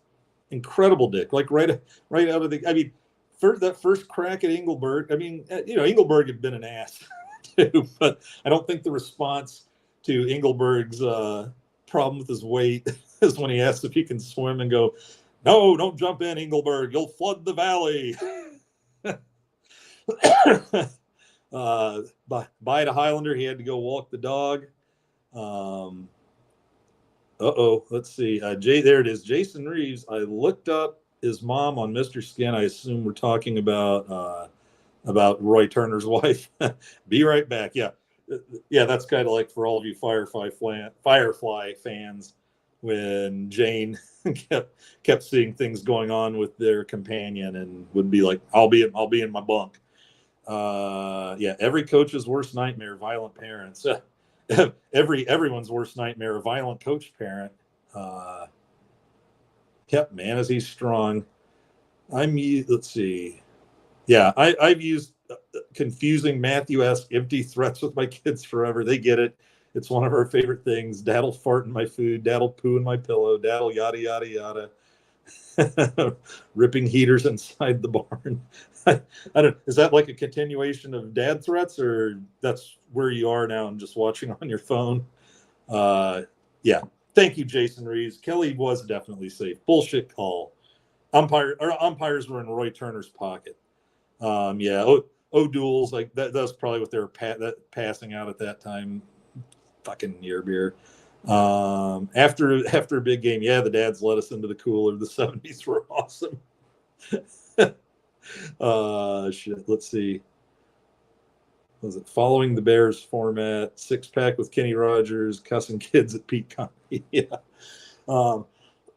Okay, one more swig, and we'll see if I missed any of the good lines. Okay, yeah, nope. We got a mod's attempt at pitch hitting. Don't jump in. He's not dead. He's drunk. Uniform's too small, and let's not bring race into it. Worked in all my favorite lines. Very proud of myself. So let's see what we got. Look, this is one where, I'd like to call it. Let's reboot the Oscars and pretend they would take a sports movie whenever it was out. 70s were definitely not a time for sports movies until this very year. Rocky becomes the first sports movie to win the Best Picture Oscar. I think Avildsen got Best Director, a few other things. So let's go to let me bring up my little thing. Actor in a leading role. Peter Finch won for Network, deserving. This is a rough year, but I think there's a spot for him. You have Robert De Niro introducing himself to the world, getting nominated for Taxi Driver. William Holden also gets nominated for Network. So there's kind of a shocker where you think you might split some votes there with both Peter Finch and Holden being nominated, but no. Stallone deservedly gets nominated for Rocky. And I think I've said it before, he got fucked out of his win for Creed for Best Supporting Actor. He deserved that. I think he said something offensive at the Golden Globes, not like racially offensive, just offensive in general. And they took it out on him by not giving him his Oscar. Now I've got Giancarlo Giannini for Seven Beauties. I've heard of Giancarlo. I may have seen him in a thing or two, but Seven Beauties I've never heard of. And therefore, I absolutely believe Walter Matthau should get that slot. He's won the overtime on that one. Now let's go to actress in a supporting role. Now this, I'm imagining that when Tatum O'Neal won in '75 for Paper Moon, I'm guessing adult actresses were not happy, especially the other four nominees. Like a 10-year-old girl. You put on your best face, I guess. Try not to make the Samuel L. Jackson face when he didn't win for Best Supporting Actor in Pulp Fiction and deservedly made a what the fuck. And one of the reasons we'll love him forever is he wasn't playing that game. But who we have for actress in a supporting role this time, and I imagine some people are going to lose their minds if a 10 then 12-year-old wins two Oscars in 5 years. You have Beatrice Straight winning for Network. Jane Alexander nominated for All the President's Men. Fantastic in that. Jodie Foster also nominated for Taxi Driver. I'm trying to hang on by a thread, fellas, ladies and gentlemen, I promise. Piper Laurie for Carrie. She was the batshit mom. And I remember just thinking, that I've heard of going for it, but you need to take that 10 down to a 6 or 7 or so. I loved her in it. I just didn't think it was Oscar work. I just thought it was batshit horror work. And then you have Lee Grant for Voyage of the Damned. So I'm not saying let's give the Oscar to Tatum, but I think Tatum could have been nominated again, which might have pissed him off too. But I don't care. Tatum O'Neal, awesome in that. And not just for that scene, but the scene with Buttermaker near the end. The not a dry eye in the house scene. She set that up pretty well. That she does some pretty nuanced acting. Tatum actually, I think she had some problems after that, and then she returned and kind of had a second career. My favorite thing was her playing Dennis Leary's older, like drunken, slutty sister on Rescue Me, where she was just fantastic. I wonder what kind of career she could have had if she hadn't been a child actor in an era where it seemed like if you were a child actor that achieved any sort of fame, you had about a 90% chance of becoming an addict or whatever. Would have been curious to see where that goes. Let's talk about the big one. Best pick, Rocky wins. The other nominees are All the President's Men, Network. I mean, this was a year where All the President's Men was maybe the third best movie. And it's a movie. There's a lot of years I think All the President's Men could have walked away with a lot of gold.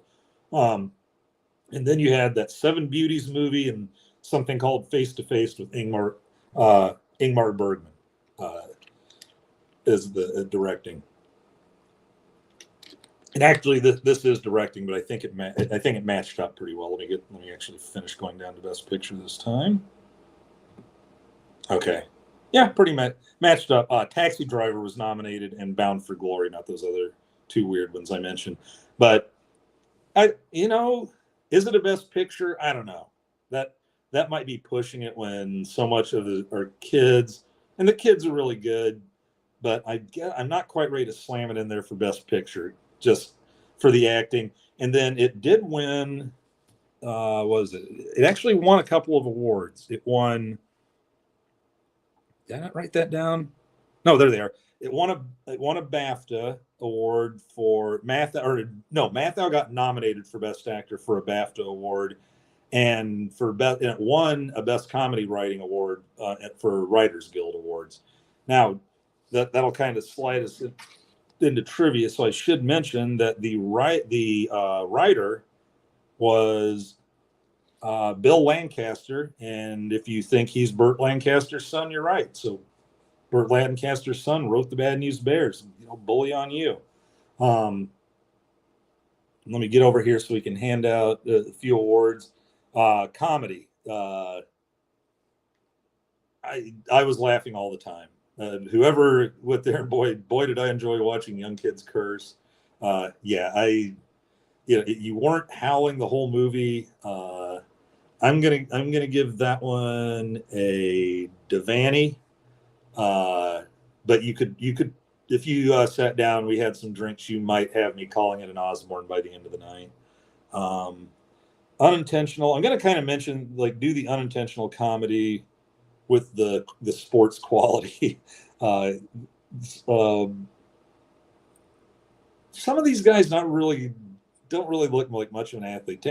Tanner, not only could he fight, he was a pretty horrible shortstop, and every time he threw the ball, it looked like it was just a matter of where's it going to land. It's not going to land where it's supposed to, and if it does, it's going to take forever to get there.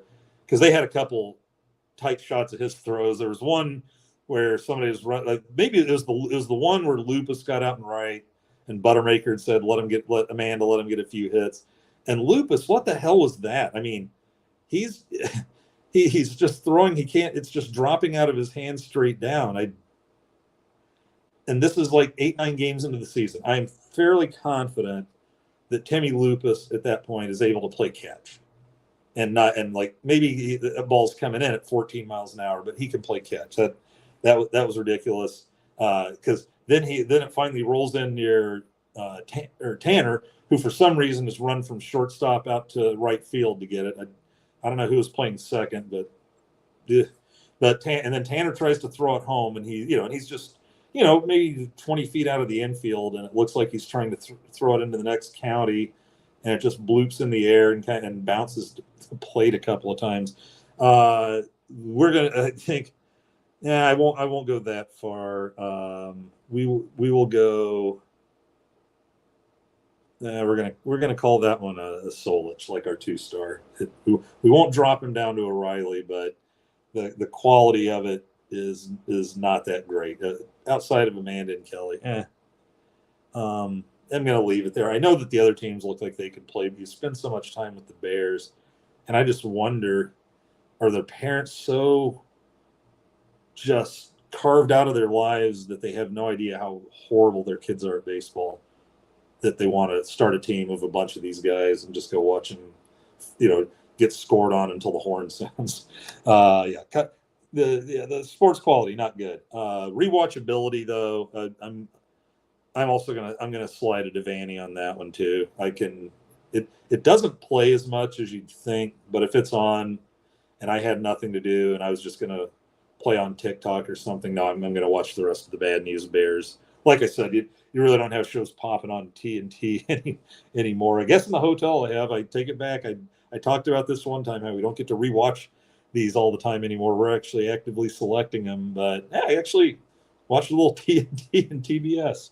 But who knew? Who knew this was coming up in my life? Adrenaline scenes.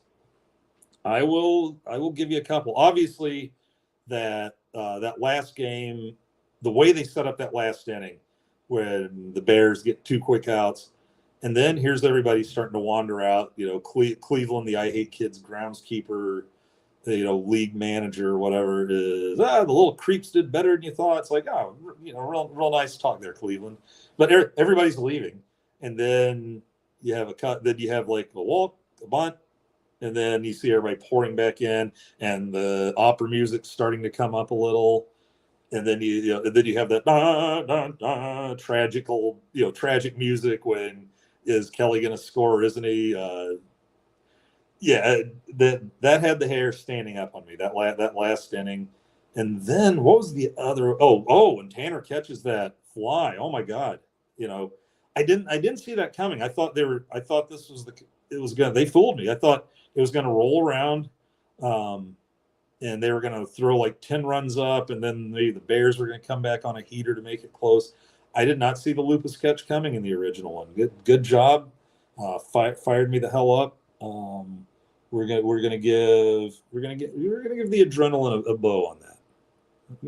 The whole movie's not like about training and all that and let's pump up the volume or whatever, but it had a few in there. That you get Bo's big smile that he was so well known for. We had some montages. The montage game was on, and because it's Carmen and you don't have like a song, you have to have hear the lyrics for. There's some talking going on, but they had some like pretty good. They had a montage, basically the top of the first against the Yankees in Game 1. That's a montage. You're just kind of hearing the music. Dun, dun, dun, dun, dun, dun. It was goofy enough where it kind of lets you know, oh holy shit, this is a bit worse than I could have imagined. But it's not quite to the Benny Hill type music where like they're not openly making fun of them like that. The first practice they have after quitting, when he blows up at him, yells at him to get on the field, bad news for the Athletics. Well, then they get that going while he's actually teaching them how to do things like catch ground balls and catch fly balls and stuff like that, and it's good. I liked it.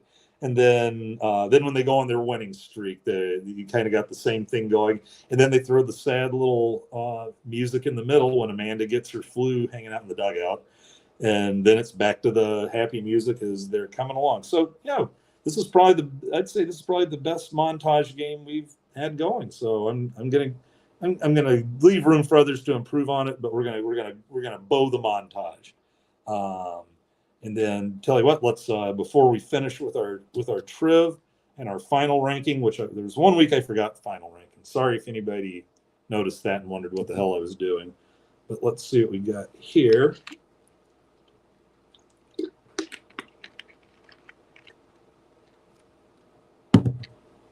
It's so funny. It's so sweet. It's sweet, yet it's completely wrong. It's just so wrong on so many levels. Tatum O'Neal. Jason Reeves, is that Tatum O'Neal like being interviewed about the Bad News Bears experience? Because I kind of feel like that's what it is.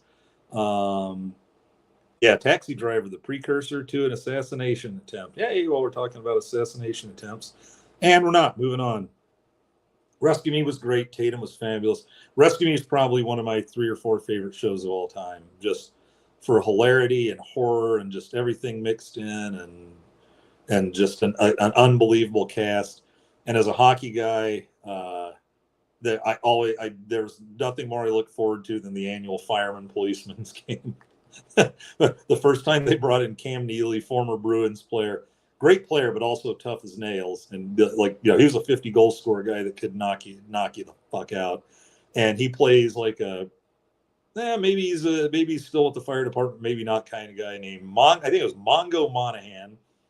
And they get him in the locker room, and he's not wearing any shoulder pads or helmet, and he's sitting there hitting himself with smelling salts, trying to ask other guys if they want him. No, Jesus Christ, get that away from me. And somebody goes like, hey, you wearing any pads? No elbow pads, no shoulder pads. And his response, pads are for pussies. And then they go to they're getting ready to head out, and Larry, who's the captain or co-captain of the team, turns and looks at him and goes like, hey, guy, I think the rules say you got to wear a helmet. And he turns to give him a fuck look, and he goes, yeah, I know, helmets are for pussies. And so there they are facing off, and Leary and the captain of the police team are just threatening each other and kick your ass and all this. And then he sees Mongo standing behind Leary, and he goes like, hey, ref, doesn't that guy have to wear a helmet? And Camden just goes, just drop the goddamn puck. And the ref goes, yeah, I ain't getting in the middle of this. Let's play. And so, yeah, Rescue Me, wonderful show. Yeah, it was the harsh, angry, scary shit that made the comedy hit with the audience. It was a relief. The kids' resilience revealed through their mouthy shit, hits you in the feelies. And it was. It's like, at first you're like, what a bunch of little assholes, but at least they're not my problem. So it's funny. It's great. But then, yeah, they start opening up a little, as they really only will in small company. And everybody around, you got to stay tough. You can't crack. You can't show feelings. And watching them, just kind of scene by scene, open themselves up a little, especially Amanda, Tanner, because Tanner could get that hurt look on his face just every now and then. But when all the boys were there, Tanner was going to let you know, I'm the kid that can take on the 7th grade. Yeah, music is kind of tongue in cheek, calling baseball a theater level, operatic level tragedy, 100%, which is what made it awesome. And I'm telling you what, when you're that age, 100%, Jason Reeves, it is theater level operatic tragedy. I mean, the stuff that bugged you as a kid is the stuff when you're an adult, you tell your kids, hey, don't let it bother you that much. And hopefully you can remember that was stuff like that was the absolute world to you when you were that old. It's that's a very good comment. Let's go to Triv. We got some fun Triv here. A lot of people know this, but I thought I'd just throw it back out there. Tatum O'Neal worked with a sports trainer for several weeks. I forgot to take my trivia propel. Come on, guys. We got comments here. I'm a person that needs taken care of sometimes. We got to jump in on that. Andy, you're sounding scratchy. You're about to choke to death. Take some propel. Tatum O'Neal worked with a sports trainer. They did have like a dude with a wig throw some of the pitches. Like when you see some of the heaters from behind, it's a guy. But she threw a lot of it herself and did pretty well.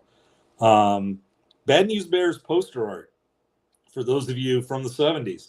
It's a guy by the name of Jack Davis. I didn't know what the name meant, but this probably will ring a bell. Mad Magazine did a lot of the art for Mad Magazine.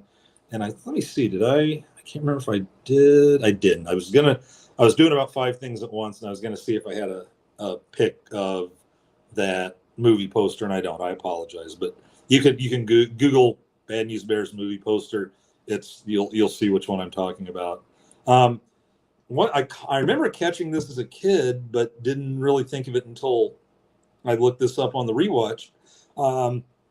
Bears, only non-major league team name in the league. You got the Mets, White Sox, Yankees, Athletics, and then the Bears. And they said that was intentional by having them be the only non-major league team name in that league. They wanted that to stress even harder. These are the outsiders and the misfits who don't belong here. So I thought that was kind of cool. Tatum O'Neal, I'm assuming she wasn't working her own change when she was 11 or 12 years old and signed on. But Tatum O'Neal, I think, came out with a much better deal than Mathau. Mathau made $750,000 straight up. I imagine that's a high price in today's dollars. Tatum O'Neal takes $350,000 and 8% of the net profits. Tatum O'Neal, savvy businesswoman. Kind of a fun thing. When she was doing all her we didn't really talk about this, but there's the point where she's doing all her negotiations with she wants jeans. She wants like French jeans. She's demanding all this stuff. Oh, ballet lessons. She's demanding all this stuff And it's 1976, and Buttermaker goes, "What are you, Catfish Hunter? What's going on here?" Well, remember, Catfish Hunter was the first big name free agent right around 75, 76, like left the A's after they won their 3 World Series for the Yankees, I believe. See, even back then, Yankees fucking everything up. Now, I'm all for players getting paid as much as they can get. Just if we've got any people who are aggrieved that players make millions, I'm like, they're the ones people will show up for. If they're stupid enough to pay that much money to go to a game, great. And if it's not going to a millionaire player, it's going to a billionaire owner. So just as soon as the players have the money they deserve. Fun little fact as far as Walter Matthau's buddies. Mathau visited on set once apiece by 2 of his good buddies, John Wayne and Jack Lemmon. Pretty cool. I did not know he was buddies with Wayne. Lemmon, I assumed they were pals. And one more fun thing about Catfish Hunter and Walter Matthau. Okay, after he's pegged as, who are you, Catfish Hunter and the Bad News Bears? Guess what? In what was it? What were they? The old men, grumpier old men. The fish he's trying to catch is Catfish Hunter again. So Catfish Hunter and Walter Matthau linked. It was this movie. This probably would have been 15, 20 years back, where AFI chose the greatest movies of all time, different categories. It was one of AFI's top 500 movies of all time. Good for you. Now, here's one thing I want to look up. I should have it pretty close to ready to go. Is the actual ages of these darn kids, of the actors. It was, to me, it was kind of shocking. But then, looking on it in hindsight, I'm like, well, yeah, that makes sense for the size of some of these guys. Okay, here's how old all the Bears were, and thank you IMDb. Toby Whitewood, Kelly Leak, Rudy Stein, all 14, playing 12 years old. I mean, Rudy Stein looked like he was 16 or 17. I'm pretty sure if they ever had a shirtless practice, Rudy Stein's got a carpet on his back and a pile of chest hair muff. That kid was nowhere near 14. Ogilvy, 13. Yep, he's super tall. Engelberg, 12. The 12-year-olds were Engelberg, Amanda, and Ahmad. Jimmy Feldman, 11. He was the kid he looked more like a hockey player. He had that blonde afro, just kind of blonde curly-haired mop that looks like squirrels screw in it. Tanner was 10. I thought he was the younger, to be honest. He was really small. The Aguilar twins were 8, and Timmy Lupus was only 6, which I believe, when armed with that knowledge, it's really easy to go, oh, now looking at him, how the size differential, not a problem there at all. Vic Morrow, Vic Morrow died a few years later filming Twilight Zone, the movie. I think it was they were doing a Vietnam, it wasn't a flashback. He was in something where he was like this horrible racist, and Twilight Zone sent him to live as a bunch of other different races. And one scene was, I think, being a black soldier in Vietnam. And I think if I remember, a helicopter crashed on the set and one of the blades went flying and took his head off or something. It was awful. White Sox, one little neat thing that your director and writers are paying attention. You have that one game where the goofy, that guy, I can't remember his name, but with glasses, comes out. He's only got 8 players, starts talking about how you can bring so-and-so in, play with 2 outfielders. Cleveland, just because she's so understanding, just starts berating him. You ass, you can't do that. It's a forfeit. So, I think guys were sick or whatever. Last standings of the year, White Sox aren't on it. The team must just had to drop them out of the league. I thought that, but nice touch. It's like, hey, we got a problem getting bodies, and then at the end, they're just gone. Let's see, Jackie Earl Haley. They had, besides Bad News Bears and Breaking Training, had a Bad News Bears go to Japan. It was just an absolute abomination. It was one of the worst movies I've ever seen. It's not funny. It's not bad funny. It's just bad. But Jackie Earl Haley, what did I tell you? They're his only friends. He was the only bear in all 3 movies. The only bear. In the original script, Kelly is Buttermaker's estranged son, and he's going to him to try and play ball. And instead, they go back to they switch it. They want to make it a girl, so they do Tatum O'Neal's the estranged girlfriend's daughter, and he approaches her. But they remember that storyline, and in Bad News Bears and Breaking Training, Kelly is William Devane's estranged son, where he takes the team out there and then approaches his dad to come help coach the team. And so, yeah, kind of neat. It's like, hey, we're changing the storyline, but we remember it and we can make it work. One goofy thing, guys, even in the 70s, and I was a pitcher in Little League in the 70s, you couldn't pitch every single game. They're not making the playoffs, especially if Rudy Stein's taking the mound. Amanda can only in our league you had two 6-inning games a week, and you were limited to 6 innings a week, and so you could either pitch each of you take turns pitching complete games, or pitch 3 innings each, both games. But no, you can't pitch every game.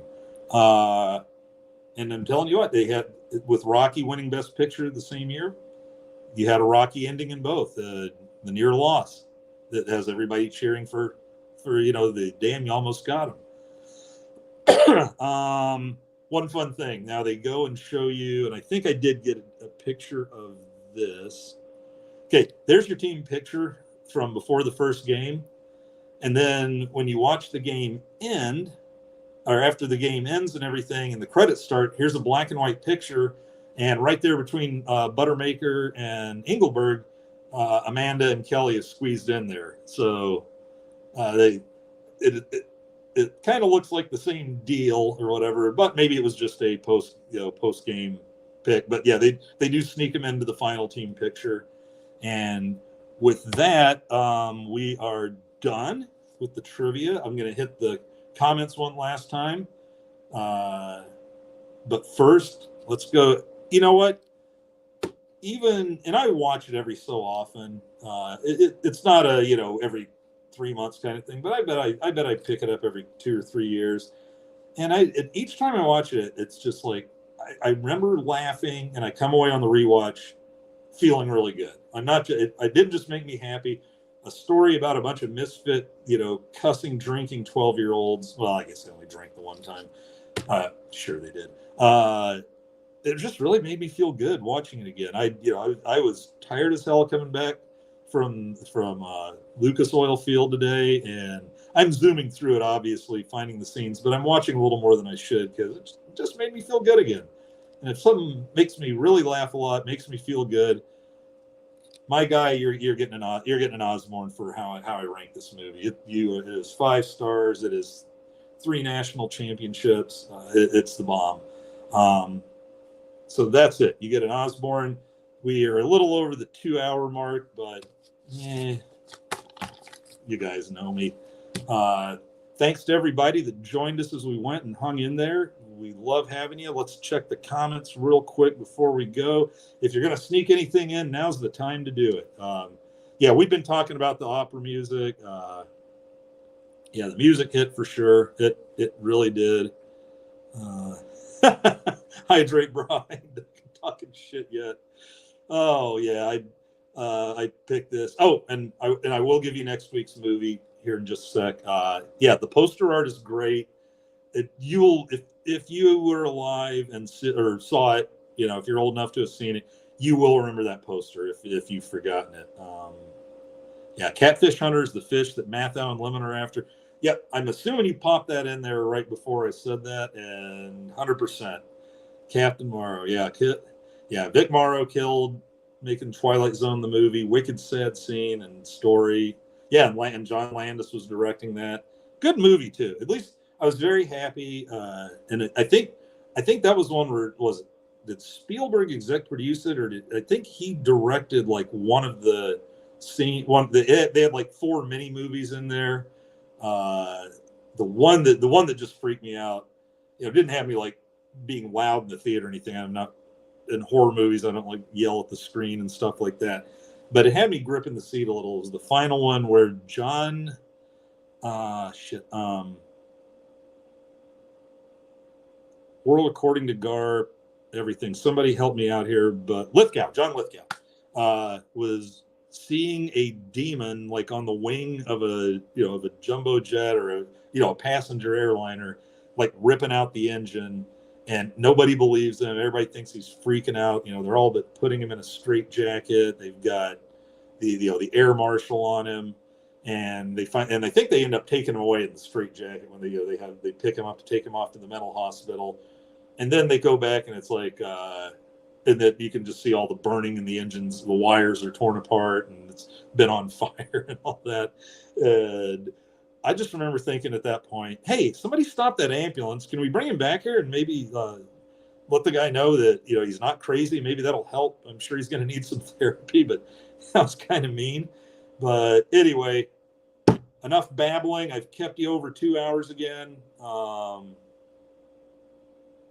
One last one. The Lithgow scene. It wasn't a Stephen King short story.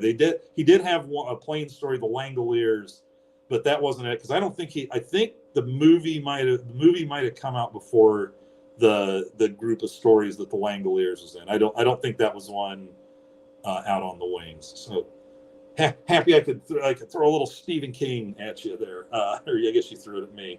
So everybody, thank you very much. Really appreciate it. All the viewing next week. I didn't forget. Next week the schedule is to do blue chips. Blue chip seems like a fun time to do blue chips with NIL and transferring at a peak, especially NIL. If just have this thought going in, Happy. It wasn't Gilmore, it wasn't Chandler, but they had the guy from that guy from A Few Good Men that played Happy and then died after A Few Good Men is the booster who's getting the kids the money and the cars and the houses and parents' jobs. Was he really the good guy?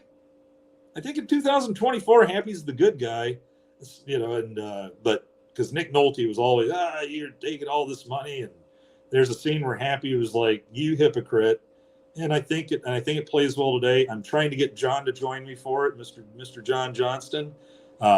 He tends to go in the direction that college sports are being destroyed with this.